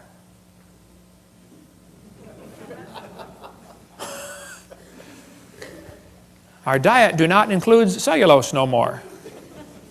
University of Chicago. Wow. Good place to get an education. Not in English, apparently. But in the first place, this is not true, okay? The appendix is part of your immune system. You need your appendix. The appendix activates killer B cells like your thyroid activates killer T cells. It's true you can live without your appendix. That's true. You could live without both your legs and both your arms and both your eyes and both your ears also. Doesn't prove you don't need them. If you take your appendix out, you got a much better chance of getting all sorts of diseases. This textbook says the whale has a vestigial pelvis. Many organisms retain traces of their evolutionary history. For example, the whale retains pelvic and leg bones as useless vestiges. National Center for Science Education teaches, Bossy the cow evolved to blowho the whale. The cow evolved to the whale. And the evidence is the pelvis. Whales have a vestigial pelvis and leg bone that serve no purpose. They have hind limb bones that have no function. Just imagine whales walking around. It's true. Well, here's the bones they're talking about right there. Just imagine the whale walking around. I have tried and tried to imagine, and I just can't do it. Almost every type of whale has these bones right there in the abdomen. They are not attached to the spine. That's correct. Textbook says the whale's pelvis is located far from the vertebra and has no apparent function. The whale's pelvis is evidence of its evolution from four-legged, land-dwelling mammals. This is a lie. Those little bones are anchor points that special muscles attach to that allow the whales to reproduce. Whales are kind of big, you know. And without those special muscles and those special bones, they can't get more baby whales.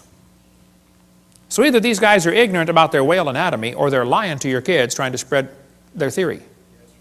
But it's not true that those are vestigial, okay?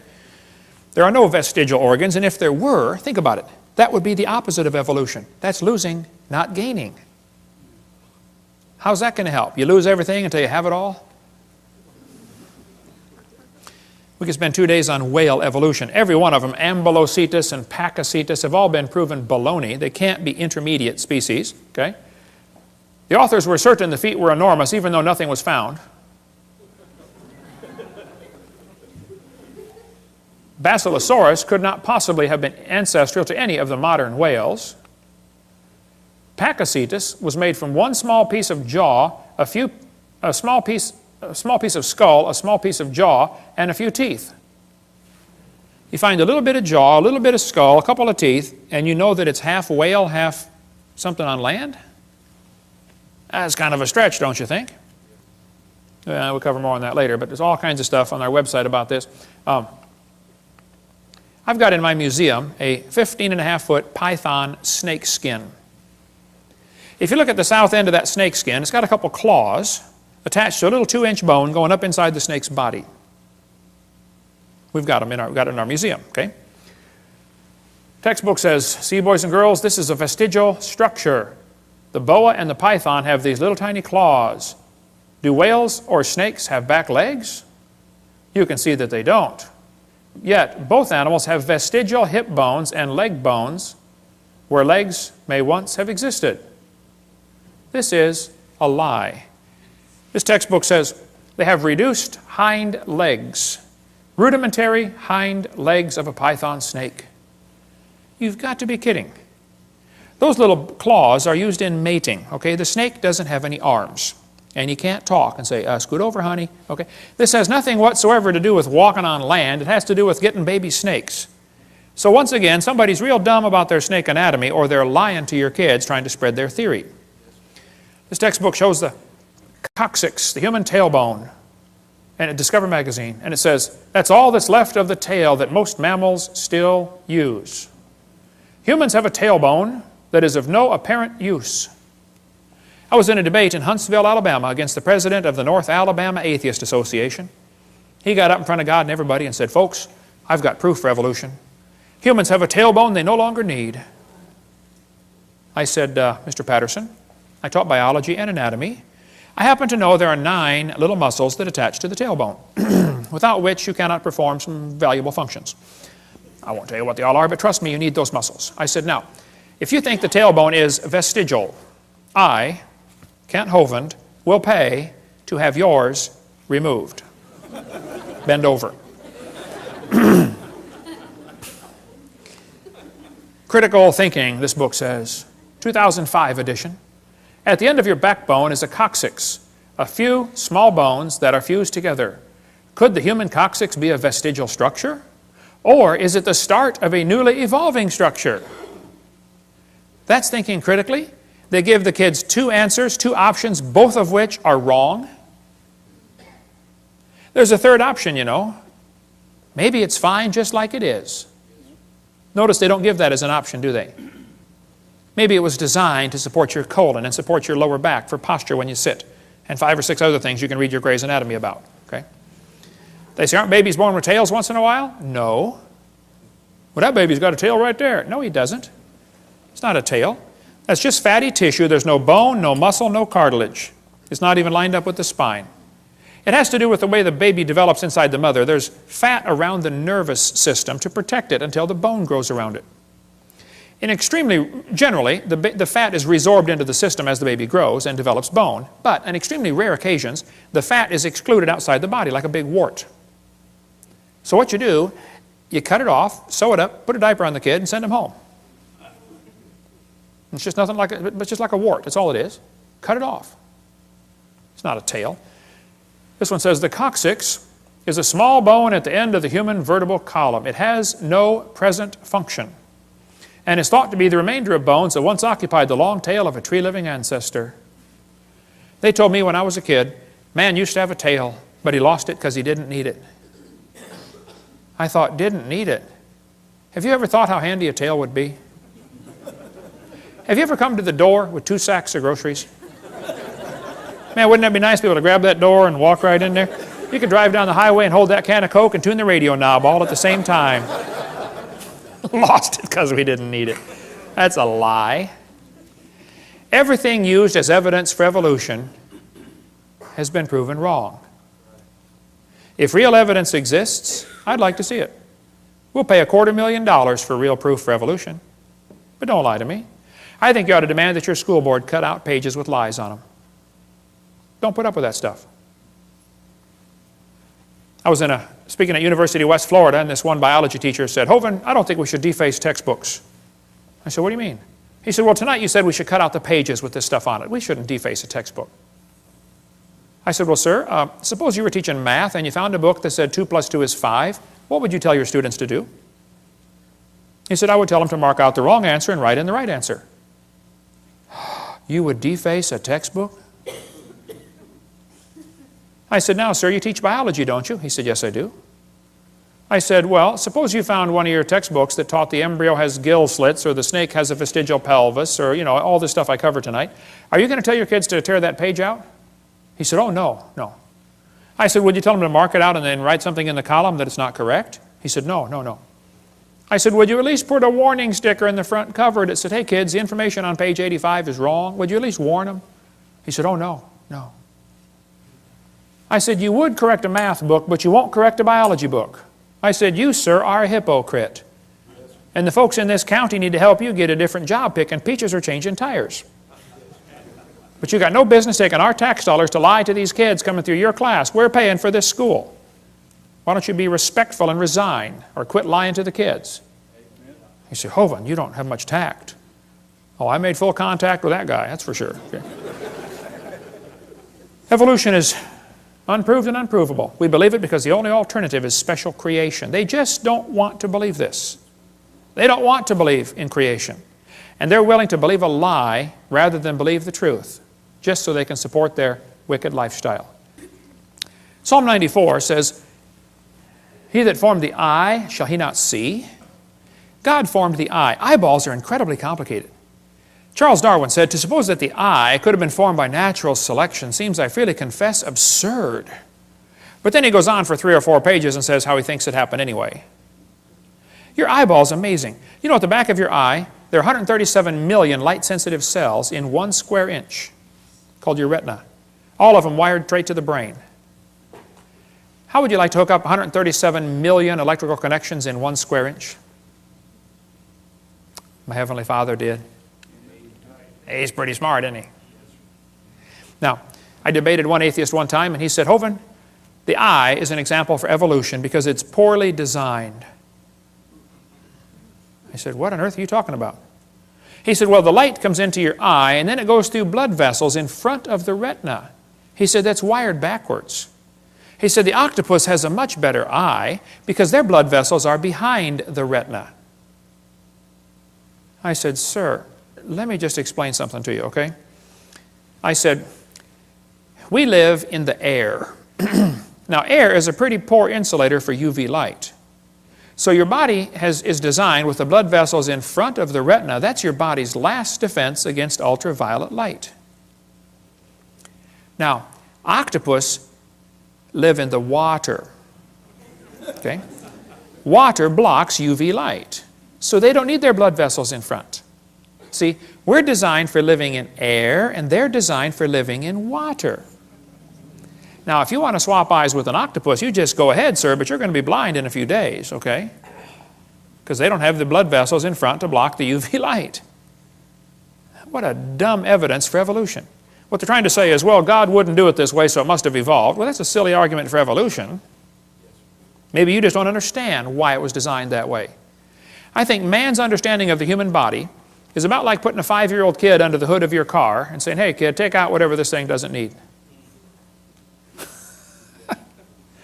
You don't know what any of it does. You can take it all out, right?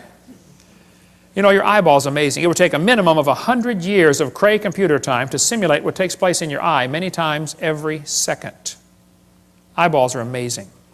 But this textbook says, the complex structure of the human eye may be the product of millions of years of evolution.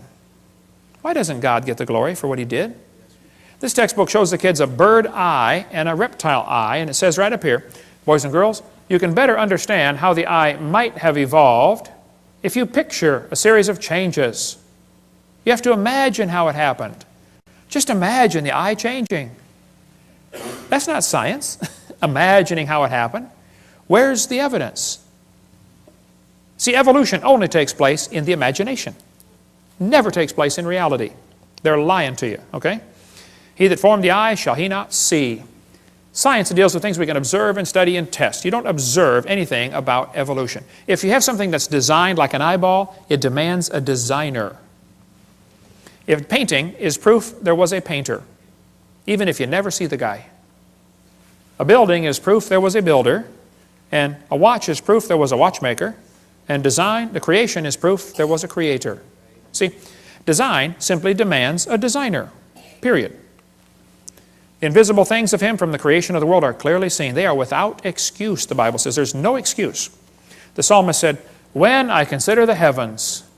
You know, God knows that the study of science will draw us to Him. Satan knows that too. So Satan has worked really hard in the field of science to make sure it pushes kids away from God. And we need some good godly science teachers to get involved in the school system and turn this thing around, okay? And by the way, we can prove the existence of God by the impossibility of the contrary. It's impossible that there not be a designer. It's just not possible. There had to be a designer, okay? I like to show evolutionists this picture. I say, guys, here we have, as far as I know, the world's largest rock group. You know of a bigger one? I'd like to see it, okay? I'll say, do you think there's any way George Washington's face could have appeared on this rock by chance?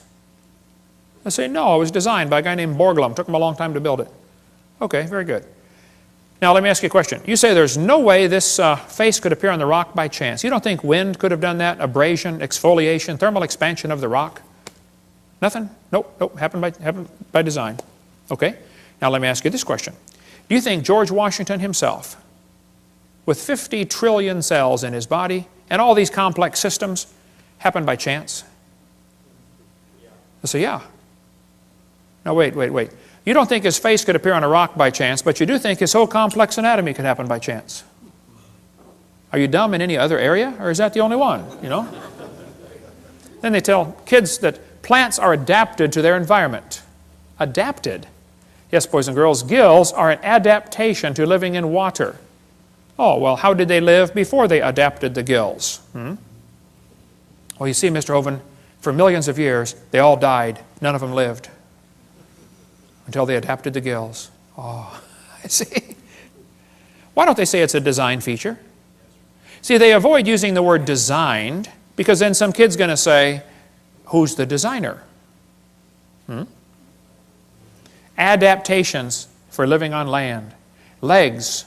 Oh yes, boys and girls. Legs support the body's weight as well as allow movement from place to place. Well, that's true. It doesn't prove they adapted by themselves, though. Lungs. Oh boy, the delicate structure of a fish's gills depends on water for support. On land, lungs carry out gas exchange. That's true. That's not proof one changed to the other, though. They just make this mental, imaginary connection in the kids' minds. I've got a Casio Databank stopwatch, watch, okay? Holds 300 phone numbers. It's a calculator, stopwatch, an alarm clock, and a countdown timer. It does not tell time. I have to look at it. But it's a pretty amazing machine. $70 at Walmart. I was in Japan a couple years ago, but I did not see the guy who makes the Casio Databank watch. I never saw him. Do I have to see the guy who made it to believe he exists? Is it logical for me to stand here in Tennessee and say, I believe there's a watch designer in Japan that made this thing? Is that logical? Even if I never see him? Sure. Would it be illogical for me to say, I've never seen him, so I don't believe he exists? That would be totally dumb, wouldn't it? And you don't have to see the Creator to believe he exists, okay? Evolutionists argue against design using arguments they designed. Think about that one. Here's a great book talking about the complexity of living things at a micro scale. We sell the book at our website. Michael Behe wrote this on Darwin's black box. He spends a whole chapter describing the hair on a bacteria. That hair is so complicated, it's attached to a little tiny motor. The motor is so tiny that 8 million of them would fit in the cross-section of a human hair, but the motor turns 100,000 RPM. Let's see you build a motor like that. Pretty amazing. And as things get smaller, the world they live in feels more sticky to them. The viscosity of the fluid seems greater. So a bacteria swimming through water is about like a person swimming through peanut butter. And that little motor is so powerful and turns so fast, that bacteria can swim about like a person going 60 miles an hour through peanut butter. We got a little model of it in our museum if you want to come down and see how they work. And the textbook says, humans probably evolved from bacteria more than 4 billion years ago. What? They can swim through peanut butter 60 miles an hour. We should sign them up for the Olympics, man. We evolved from them. We're getting worse, not better. It's a lie. Nothing this small and complex could have happened by chance. This is a great book that we sell in our bookstore. Just simple illustrations. Could a box evolve? Could an ink pen evolve? Could a paperclip evolve? It just goes through a bunch of simple things and show it just can't happen, okay? Then they talk about the origin of life. Yes, boys and girls, how living things started from non-living matter. This is pure baloney, how they teach this in the books. We're going to cover that after a quick break. Cover a few more lies in the textbooks and then tell you what you can do about it. Some practical steps to fix the problem right after the break. In the last 2 sessions, we covered 15 lies found in the typical textbook. I taught high school science for 15 years, and I'm not against science, I'm not against schools, I'm not against teachers, but I'm against lies. Just don't lie to the kids, okay? The Bible says in the book of Proverbs, cease, my son, to hear the instruction that causeth thee to err from the words of knowledge. Don't listen to things that are simply not true, okay? Get the lies out of the books. The Bible says God created all things, and it says, heaven is my throne and earth is my footstool. Hath not my hand made all these things? God made everything. And the Bible says God formed the entire world. The Bible says God created great whales and every living thing. Now, the textbooks in school are going to teach your kids that every living thing happened by itself. They're not going to teach them God created every living thing, that's for sure. Here's a textbook that says, the history of life on earth began about 3.5 billion years ago. How this occurred has been and will continue to be a topic for inquiry.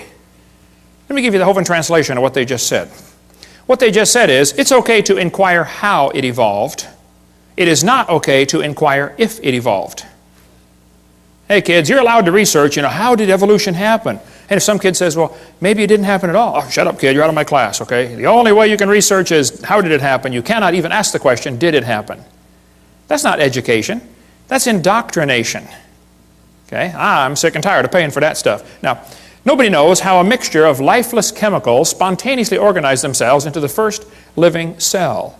Paul Davies said, nobody has a clue how life got started from non-living material by itself. There is not even a good theory how it can happen, but the textbooks are going to teach your kids it just happened, okay? They just tell them, hey, it happened. And you can't even consider the option that maybe God made it. Here's what happened. Back in the 50s, 2 guys, Miller and Urey, decided to figure out how life evolved. So they took a mixture of chemicals and ran it through these tubes and tried to create life in the laboratory. The experiment's been duplicated many, many times. Always been a failure. And always created more problems for the evolutionist. This textbook says, although he never proved how life originated, he did add evidence to the theory that life could have started by itself. That is a lie. All they did was create problems for the idea that life could have started by itself. This one says, swirling in the waters of the oceans is a bubbling broth of complex chemicals. Progress from a complex chemical soup to a living organism is very slow. Boy, it sure is. It don't even happen. That's how slow it is. There are several different articles that say life came from clay. Yep, got some clay together and poof, came alive on the bottom of the ocean. They did not address the origin of life in Darwin's book, and it's never been figured out since how life could have started. What he did is he took these 4 chemicals and put them in these glass tubes, made them circulate around, and tried to create life in the laboratory. This textbook says, many important events occurred during the Archean era, the most important of which was the evolution of life. Progress from complex molecules to the simplest living organism was a very long process. I guess so. If you give it billions of years, somehow it looks more reasonable, This one says, the first living cells emerged between 4 billion and 3.8 billion years ago. There is no record of the event. But you better believe it, and you're going to be tested on it. The first self-replicating systems must have emerged in this organic soup. So great-great-great-great-grandpa was soup. This is one of the lies in the textbooks you kids have to face. Nobody has a clue how life could have gotten started by non-living chemicals. Even Haeckel confessed, he's the guy we talked about in the last session, that made up the idea that the embryo has gill slits, you know, so they could justify abortion. Haeckel said, he claimed that spontaneous generation must be true, not because it had been proven in the laboratory, but because otherwise it would be necessary to believe in a creator. Well, Ernst, I'm sorry, bud, that's just the way it goes. Okay, there's a creator, whether you like it or not, okay? So have they really produced life in the laboratory?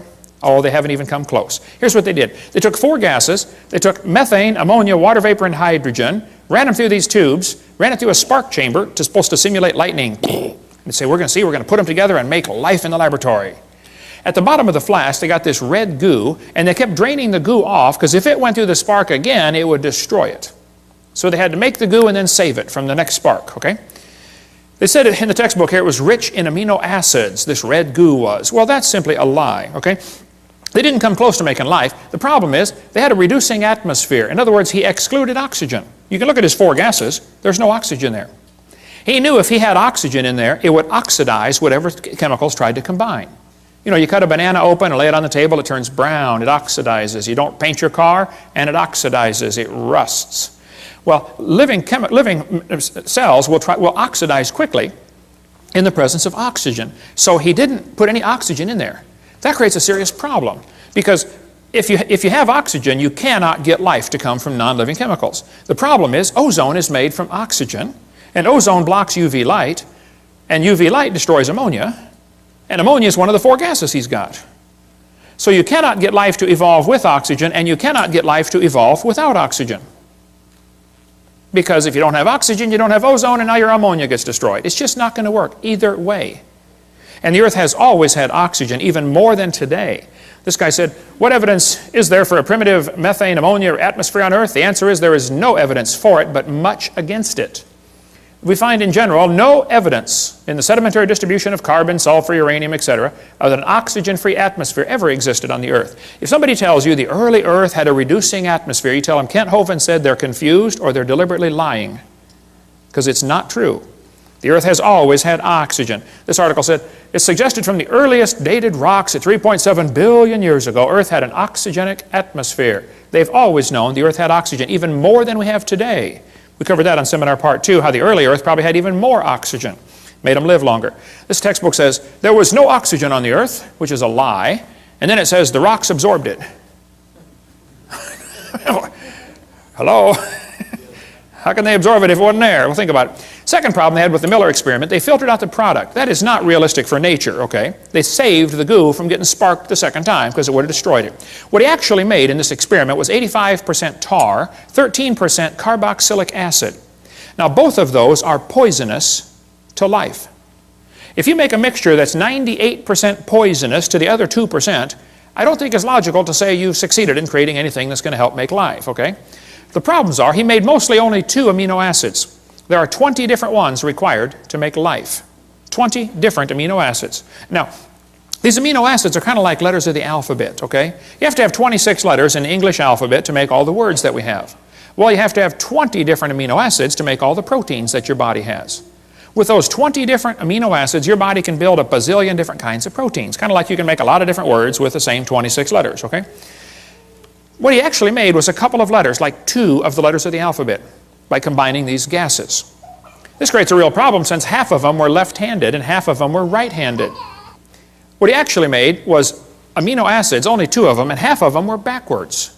I mean, if I drop letters of the alphabet, there's a 50-50 chance some of them are going to land upside down. They don't do any good.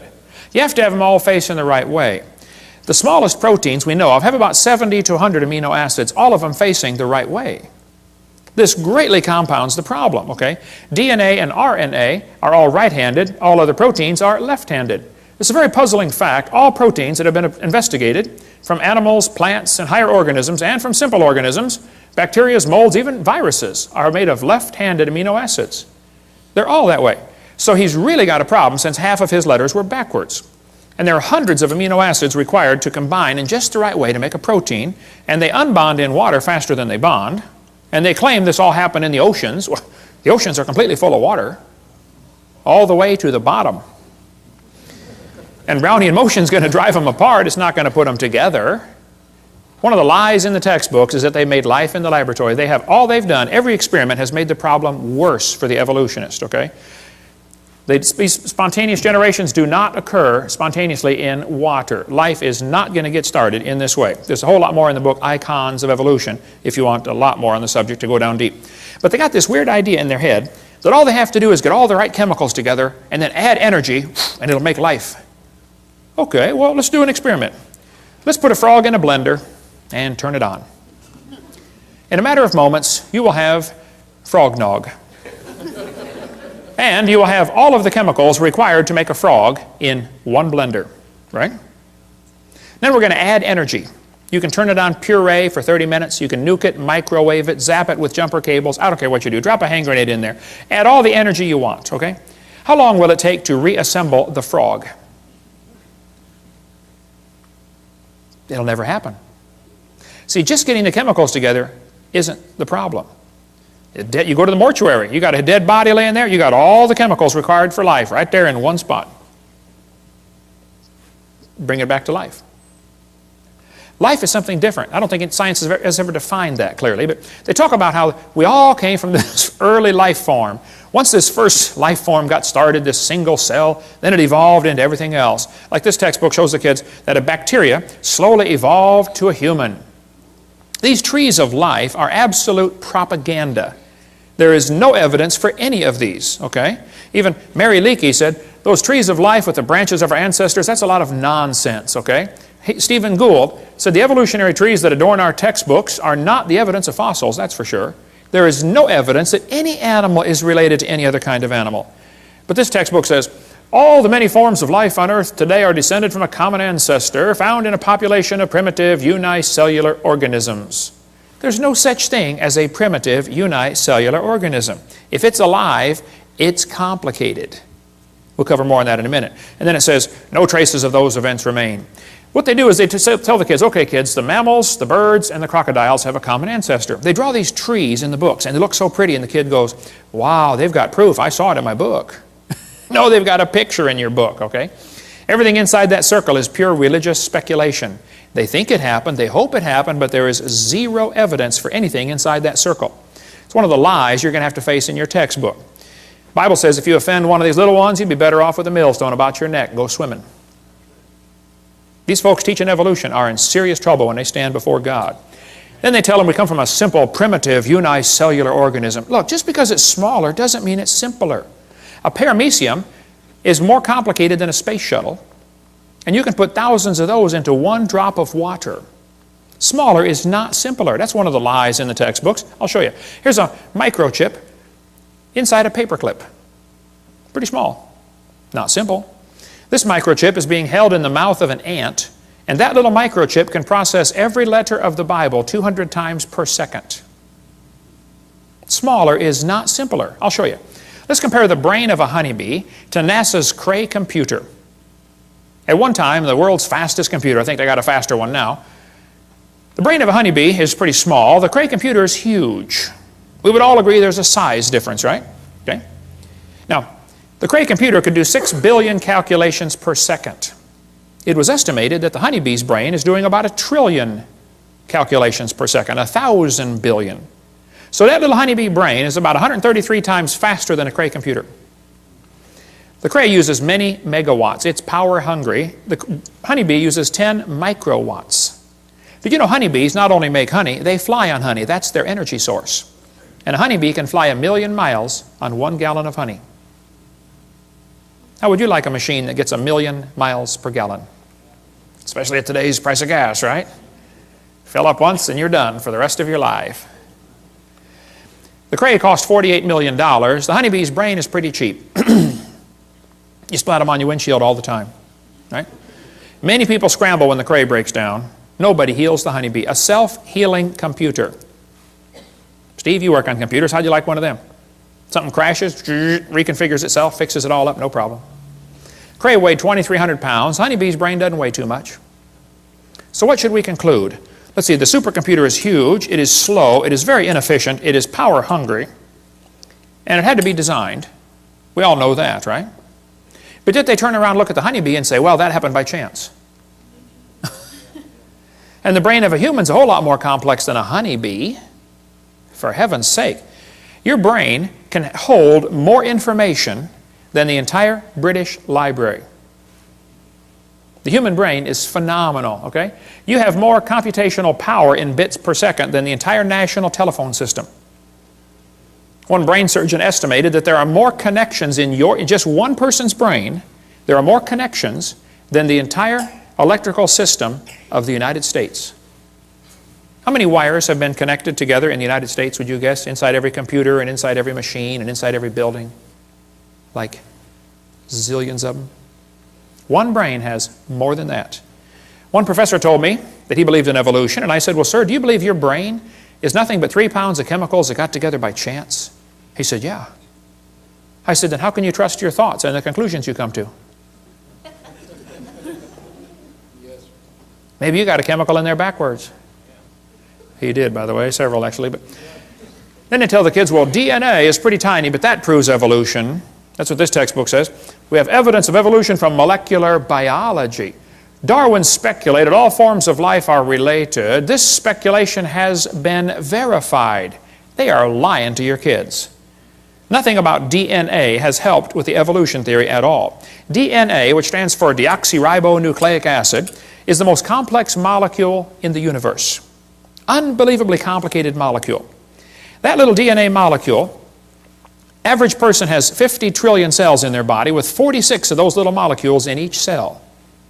46 chromosome strands in each cell of your body. If you extracted all of it, it would only fill about 2 tablespoons. But if you took those DNA strands and unwound them, stretched them out, tied them together, one person's DNA would reach from Earth to the moon and back over 500,000 times. Round trips to the moon. They say the DNA holds more information than all computer programs ever written by man combined. IBM models the newest computers after DNA.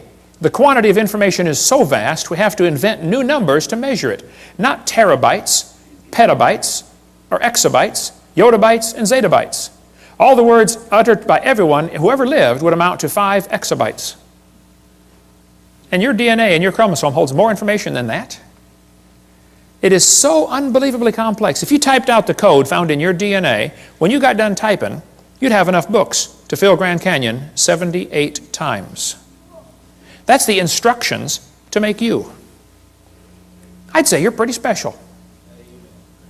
Quite a list of instructions to make you. David said, I will praise thee, for I'm fearfully and wonderfully made. And he didn't have a microscope, and he could figure that out. Yeah. You know, from conception to birth, the baby adds 15,000 cells per minute to its body. Each one is more complicated than a space shuttle. How would you like to be in charge of the supply end of supplying a factory that is producing 15,000 space shuttles a minute? And it's your job to make sure they have all the nuts and bolts and screws and everything they need to put that thing together. Some of you women are saying, boy, I did it, and that's hard too. Sometimes they want pickles in the middle of the night, you know. What are you building down there anyway, you know? The probability of one DNA happening by chance has been calculated to be 1 in 10 to the 119,000th power. That's a big number when you figure the entire visible universe is about 10 to the 28th inches in diameter. DNA has not proven anything that would help the evolution theory. It's been made the problem much, much, much worse. But let's just assume that the chromosome number means something and that, you know, it could evolve. Okay, well then I did some research on this. I discovered penicillin has 2 chromosomes. That one had to evolve first. And then slowly over millions of years, they got some more chromosomes because they're complicated, you know, and turned into a fruit fly. You can see the similarity there. It's only got 8 chromosomes. And then very slowly it evolved some more chromosomes and became either a tomato or a housefly. Very tough to tell the difference. They're identical twins, you know.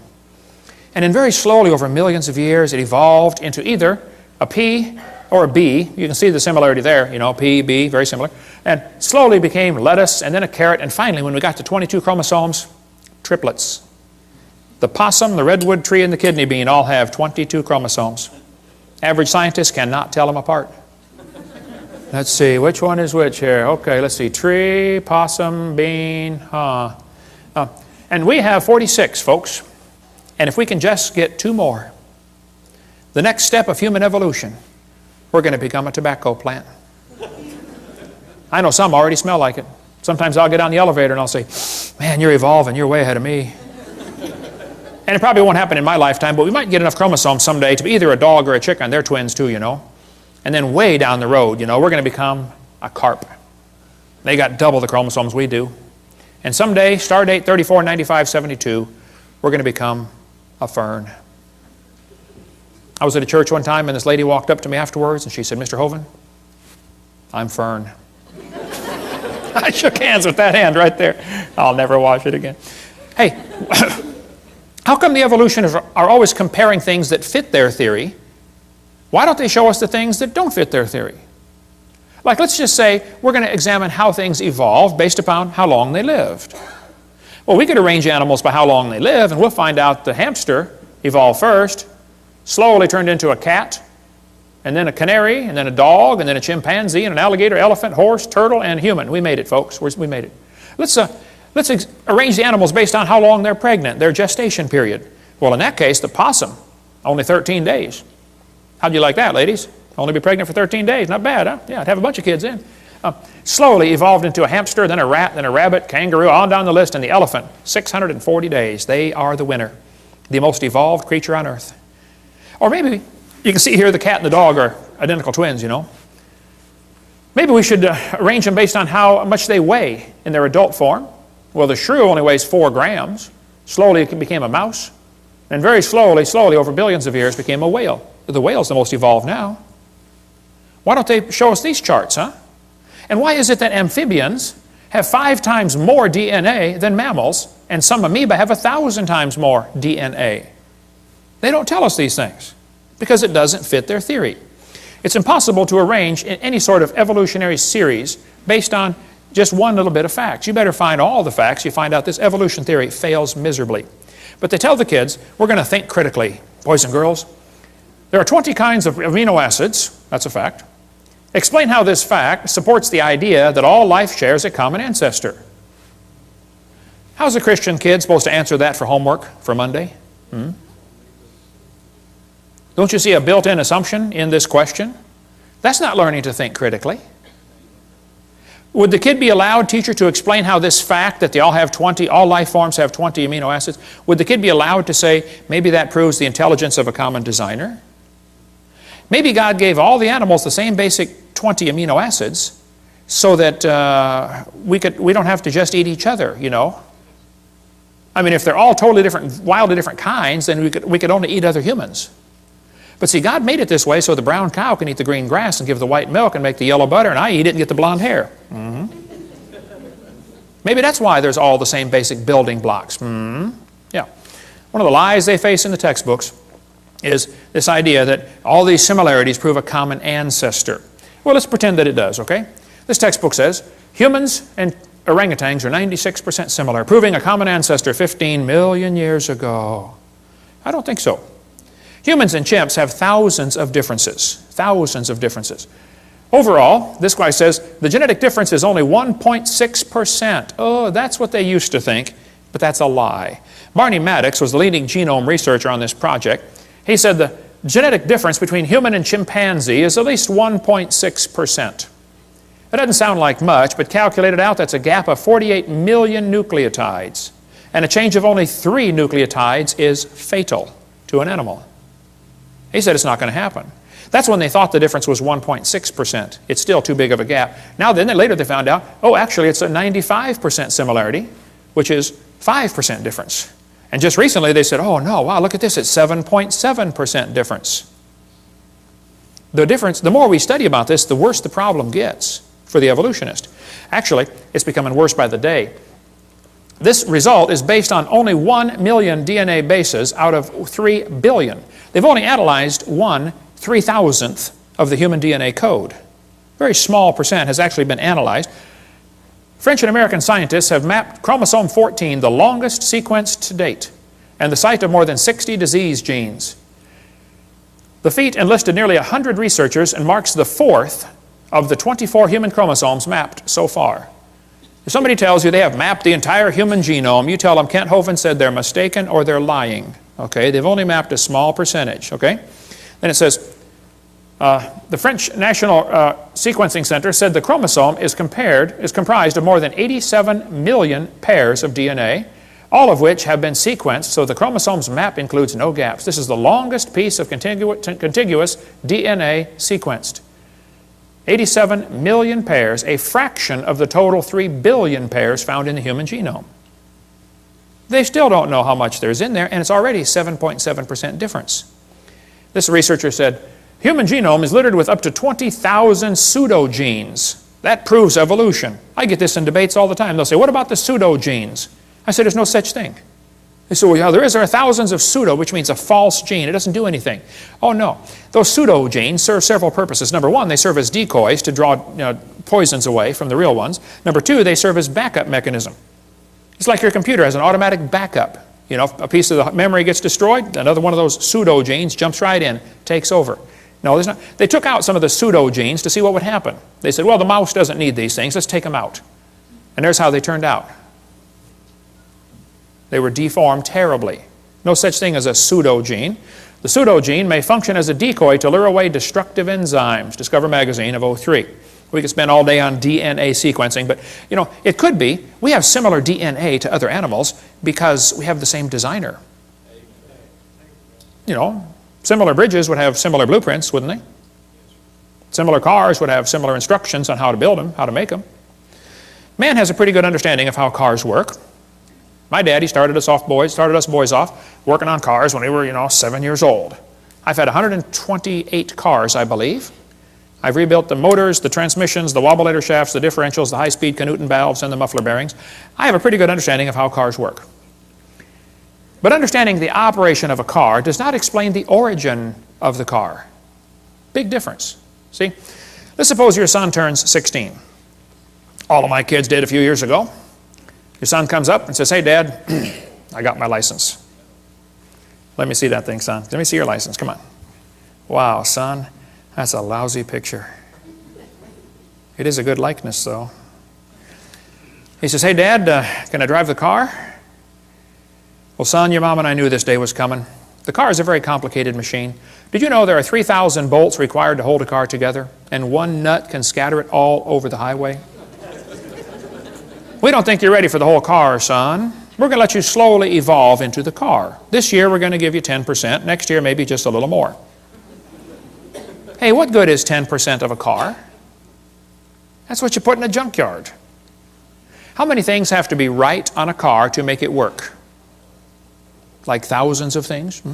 How many things would have to be wrong to make it stop working? Any one of the many thousands of things.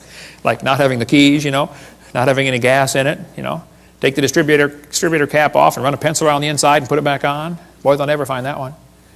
Take the spark plug wire off, put a doorbell wire in there, shove it back down, feed the doorbell wire through the firewall, and weave it through the fabric of the front seat.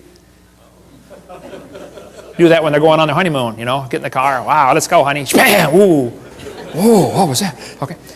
There's 1,000 things that make your car quit running.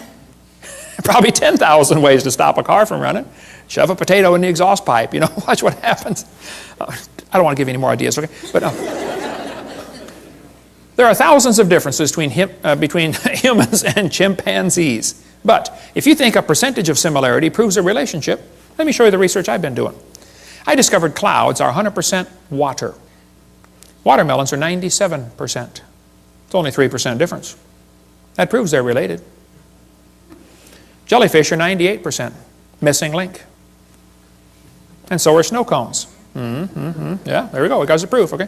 Then they tell them fossils prove evolution. I say, guys, you got to be kidding. This textbook says, evidence of evolution from the fossil record. Oh, no, don't give me that. That's a lie. There is no fossil record. There's a bunch of bones in the dirt. It's not a record, okay? You're putting your interpretation on those bones they're digging out of the dirt. There is no fossil record. This textbook says evolution is a fact. The fossil record provides some of the strongest evidence that species evolved over time. This is silly. There is no fossil record. You don't look back into time. You look at a bunch of bones you dug out of the dirt. And you put your interpretation on them, okay? Fossils only exist in the present. They don't exist in the past. I mean, you're digging them up and it's 2005, okay? You can't say, wow, this fossil's 40 million years old. You don't know that. Okay? All we do is put our interpretation on the fossils, but the kids are taught fossils contribute to our understanding of evolution. Kids, keep in mind, dead animals do not reproduce or evolve. Darwin said, if my theory is true, numberless intermediate species ought to have be found in the fossil record. Well, I'm sorry. This guy said, since Darwin, many of these links have been found. Oh, they are lying to you. No missing links have been found. Even David Ropp, who believes in evolution, says, in the years after Darwin, his advocates hoped to find predictable progressions. In general, these have not been found. Yet the optimism has died hard, and some pure fantasy has crept into textbooks. You're kidding. Fantasy in the textbooks? That's a fancy word for a lie. Okay? And we could spend 2 days on the fossil record. There's no fossil record, and there are gaps all over the place. Every place where there ought to be something, they find nothing. No evidence for how the whale evolved, or how the birds evolved, or how the flowering plants evolved. No evidence whatsoever. If you find a fossil in the dirt, all you know is it died. You couldn't prove it had any kids, and you sure couldn't prove it had different kids. And why would you think a bone in the dirt can do something animals today cannot do, which is produce something other than their kind? Luther Sunderland wrote to major evolutionists all over and said, hey, where's the evidence for evolution? They wrote back and said, we don't have it, somebody else has it. He wrote to Colin Patterson because Patterson has access to the largest fossil collection in the world, British Museum of Natural History. Nobody's got more fossils than them. Patterson wrote a book about evolution, but he didn't show any missing links. So Sunderland wrote him a letter and said, excuse me, why didn't you show the missing links in your book? I'd like to see a picture of the missing link. Patterson wrote back and said, I fully agree with your comments on the lack of evolutionary transitions in my book. If I knew of any, fossil or living, I would certainly have included them. I will lay it on the line. There is not one such fossil. There are no missing links. The whole chain is missing. It's not a link they're looking for, folks. Even Stephen Gould said the absence of fossil evidence is a nagging problem for evolution. Yeah, it sure is. Stephen Gould died with a set of my videos on his shelf in his library. I hope he watched them. I donated them to him years ago, way before he died. Hopefully he watched them and got saved. I don't know. So Niles Eldredge and Stephen Gould have kind of resurrected the punctuated equilibria idea that came actually from Richard Goldschmidt. Goldschmidt said, the first bird hatched from a reptilian egg. They got so frustrated looking for missing links, they couldn't find any. They said, well, this just proves evolution happened quickly. Oh, I see, yeah. And this bird that hatched from the reptile egg, who did it marry? Don't you have to have two in the same place of the opposite sex? I mean, what if you get two males? And don't they have to be at the same time in history? What if one's born just 10 years before the other one? Just missed it. You got to get them in the same place of the opposite sex at the same time, and they got to be interested. You got a whole bunch of problems, okay? Serious problems. Then they tell the kids to think critically. Which theory best describes the organism's evolution? Gradualism or punctuated equilibria? Look what they do. Kids, which theory is the best explanation? Slow evolution or fast evolution? Do you see how they're giving the kids two options, both of which are false? Which is correct, boys and girls? Elephants are orange or elephants are pink? Oh man. Mom, what should I write for this one? I don't know, honey. Go do your homework. They're neither one. You realize how frustrating this is for Christian kids to go through public schools and have this kind of stuff day after day after day, and how it wears at their faith? And they finally just start giving the evolution answers. And 75% of the kids from Christian homes are being destroyed and losing their faith going through these public schools. That's not thinking critically. This textbook says, which is correct, boys and girls? Did evolution happen gradually or in short leaps and punctuated equilibria? They give them two options. Evolution happened slowly or evolution happened quickly. These guys are not capable of thinking outside the box. It didn't happen at all. Is that an option? But I guarantee if a kid puts it didn't happen at all on his test question, the teacher's going to count it wrong. I debated Dr. Pigliucci from Knoxville, Tennessee, UT Knoxville. I said, Dr. Pigliucci, you've studied and taught evolution of plants for 10 years. You've received $650,000 in grant money to study the evolution of plants. What's the best evidence you know of for evolution? That was my question. His answer was, the evolution of whales. I said, just exactly what kind of plant is a whale anyway? Yeah.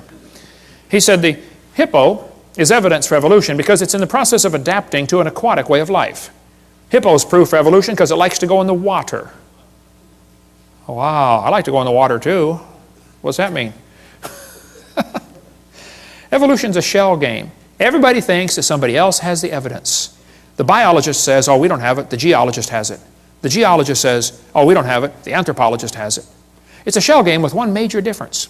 You know how they put the P down there and try to get you confused, you know, which one has the P? The difference is there's no P under any of them. Nobody has the evidence. Nobody. They're all lying. They say, what about horse evolution? Yes, boys and girls, you see this? The four-toed horse evolved to the one-toed horse. That's a lie, proven wrong 55 years ago.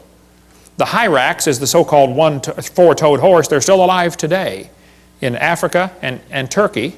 There's still a little bitty critter. There's one right there, a hyrax. They don't tell you the early horse had 18 pairs of ribs. The next one had 15. These animals are not even related. They just picked some bones and put them in order they wanted them. The next one had 19 and then back to 18. This horse evolution theory was proven wrong a long time ago. There's a whole variety of horses today, by the way, big ones and little ones. But back in 1950, G.G. Simpson, a famous evolutionist, said this horse evolution was unintentionally falsified. It's not true. The evolution of the horse was all wrong. It never happened in nature. Horse evolution has not held up under close examination. The whole idea was made up by Othniel Marsh back in 1874. He picked animals from all over the world and put them in order the way he wanted it to happen. He never found them in that order, okay?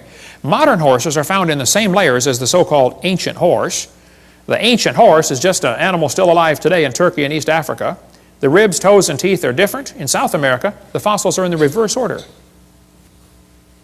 Real problem. They're never found in the order presented in the textbooks.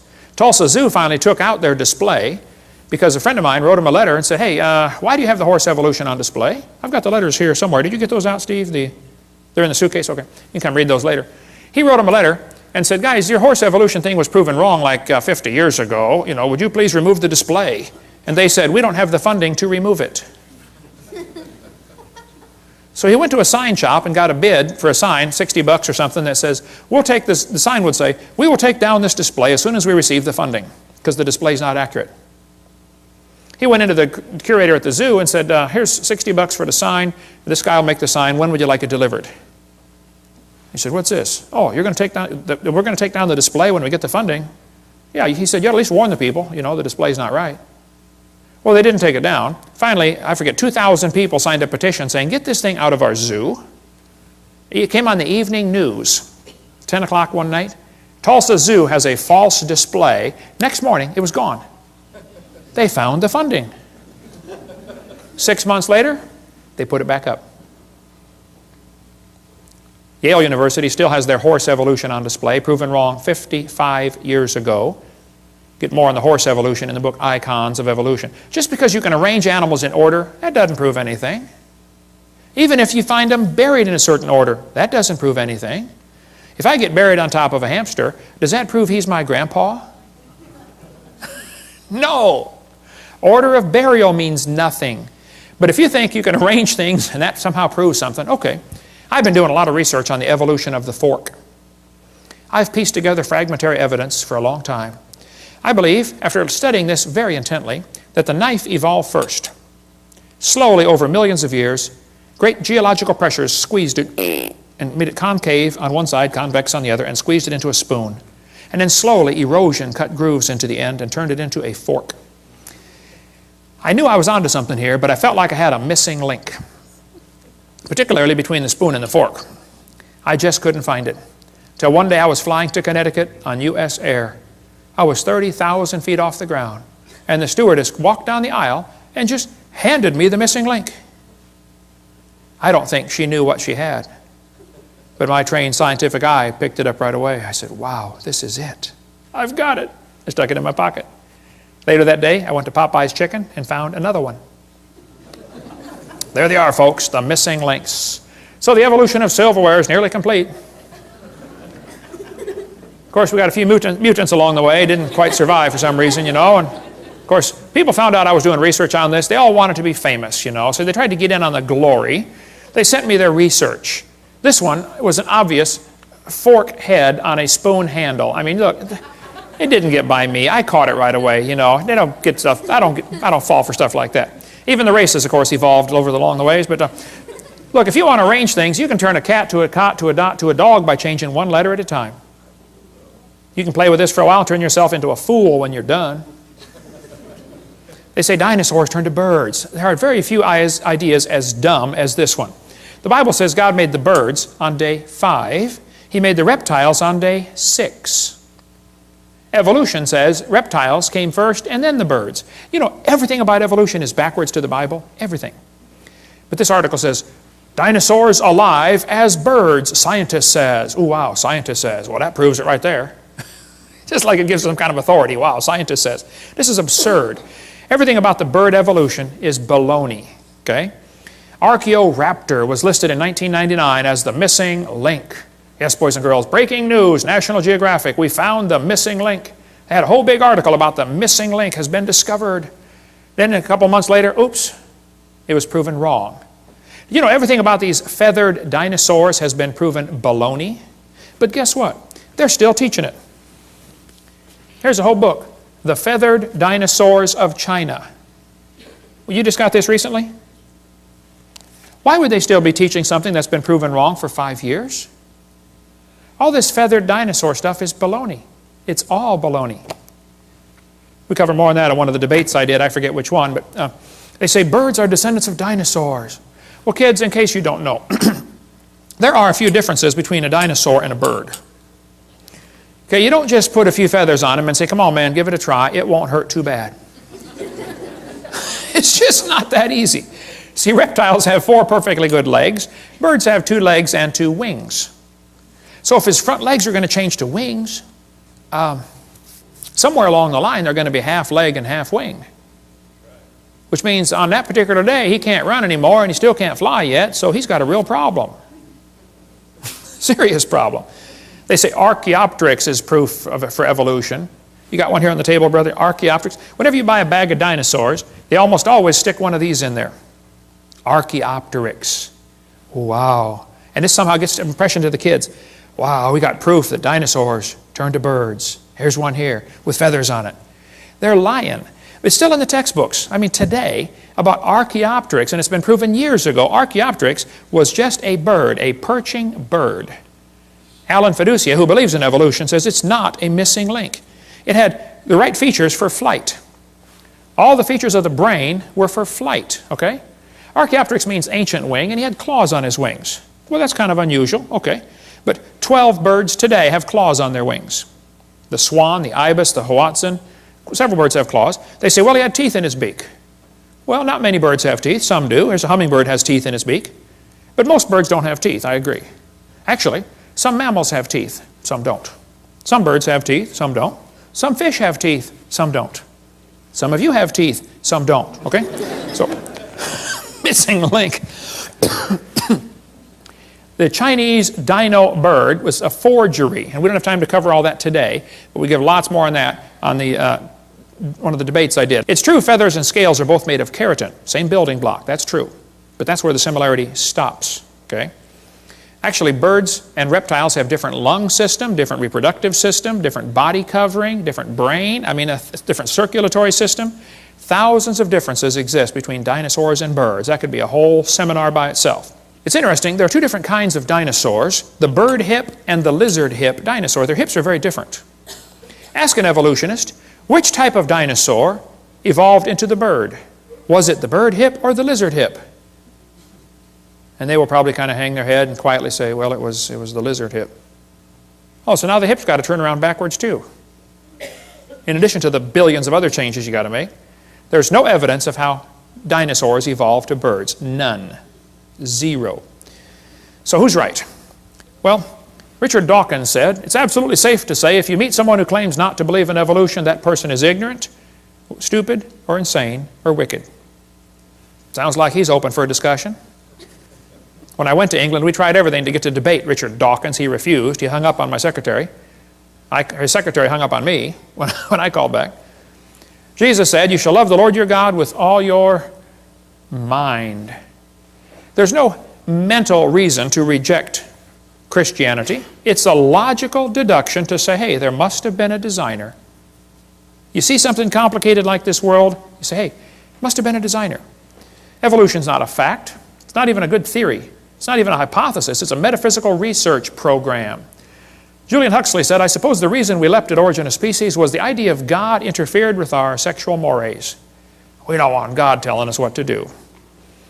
Evolution is a religion. Even Michael Ruse said that. He said, I'm an ardent evolutionist and an ex-Christian.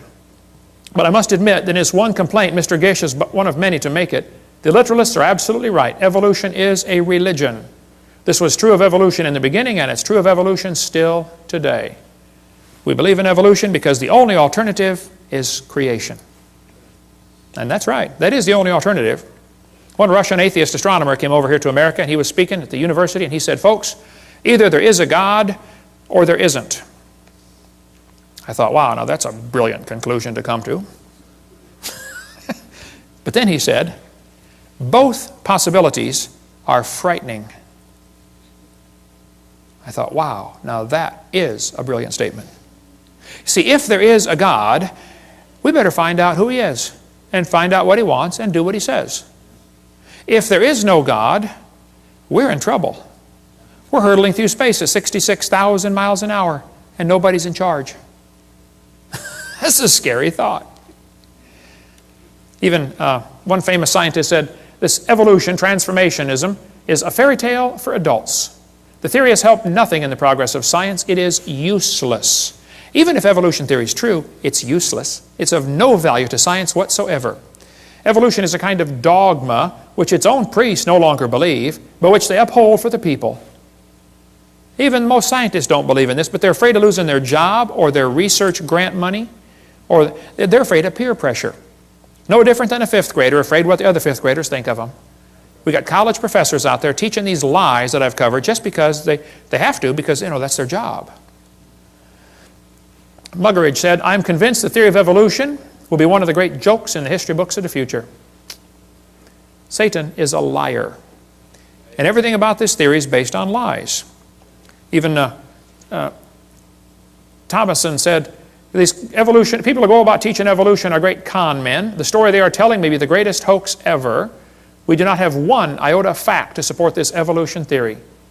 So Fred Hoyle, the famous astronomer, said, well, life is so complicated, it could not have evolved on Earth, so it must have come from outer space. Well, duh. All that does is postpone the problem. How did it happen out there? This guy says, evolution is a light which illuminates all facts. All lines of thought must follow. This is what evolution is. Well, Pierre de Chardin, the Catholic priest that got most of the Catholics to believe in evolution, including the Pope, who's 3 times now said, we believe in evolution. Pierre de Chardin is one of the guys responsible for the great Piltdown hoax. He's a liar. Absolute bald-faced liar. God's Word is a light. Okay? Not evolution is a light. But if a kid goes 12 or 15 years to school in your school system, how's he going to view the world? Probably like an evolutionist. Why would they teach these lies? Well, some people think that if everybody believes in evolution, that will make it true. It doesn't matter if everybody believed in it. That wouldn't make it true yet, okay? Some people teach the lie to keep the paycheck coming in. Kids, there are teachers that don't believe in evolution, but they keep teaching it anyway because they like their paycheck every Friday. And they will lie to you to keep their paycheck coming in.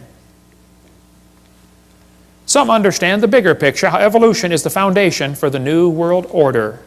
We cover more on that on Seminar Part 5. Evolution is the foundation for Marxism, Nazism, communism, socialism.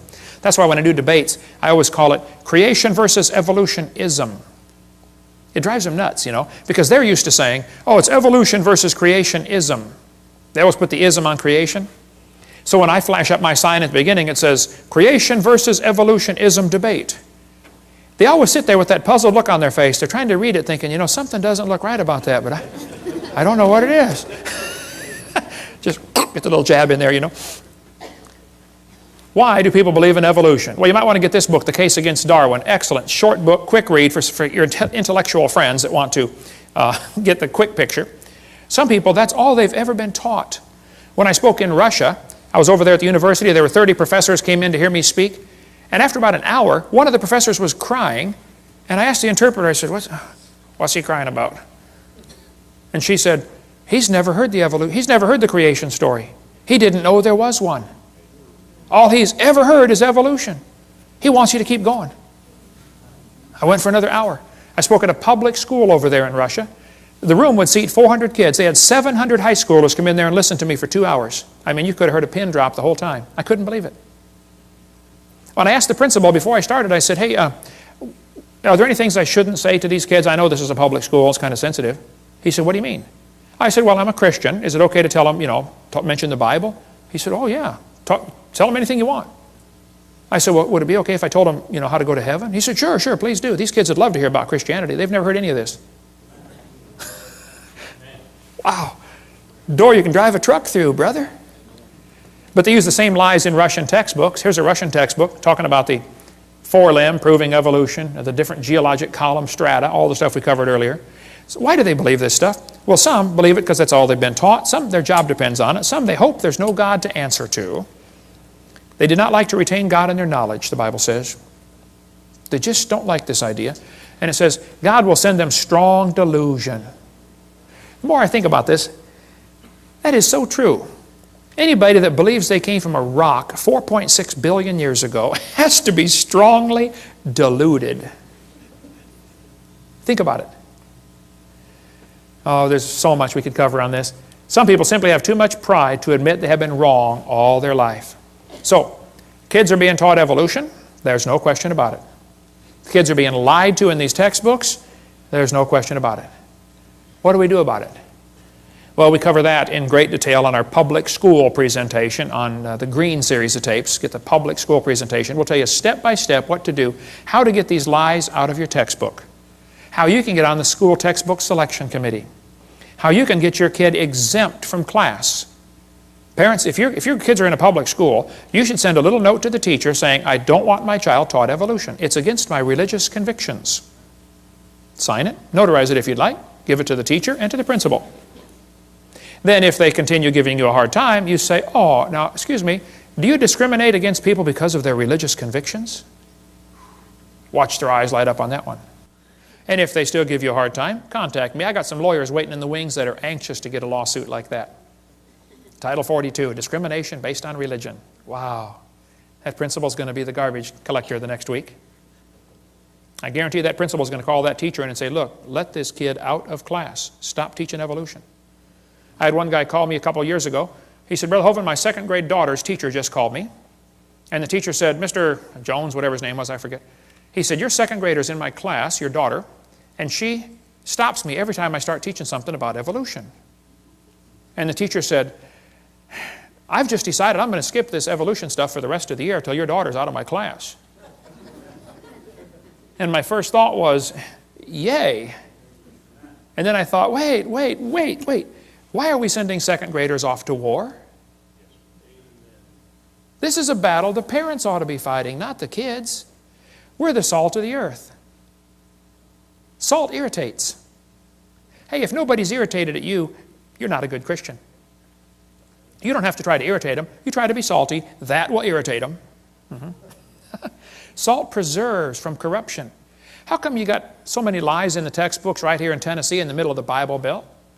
Where's the Christians that are supposed to preserve the world, huh? Why don't some of you get on the school board and do something about this? Why don't some of you get a committee to say, hey, let's take these pages out of the book. This is a lie. It won't cost the school anything. I'll show you. How many of you would volunteer to take the pages out of the book and bring your own scissors? Won't cost the school a dime. Let's do better than that. How many of you would pay $20 for the privilege of being on the committee to cut the pages out of the book and still bring your own scissors? We just had a fundraiser. We just raised $1,000 for the school. Wow. Won't cost them a dime. There are many good, sincere, godly public school teachers, and I praise God for them. And they are as frustrated as I am with what's going on. If you've got a good teacher in your school that wants to do what's right, support them. Because I guarantee if there's a teacher that tries to get up and stand up for creation and against evolution, there's a good possibility they'll get fired or get persecuted for it. We cover much more on that on video number 7.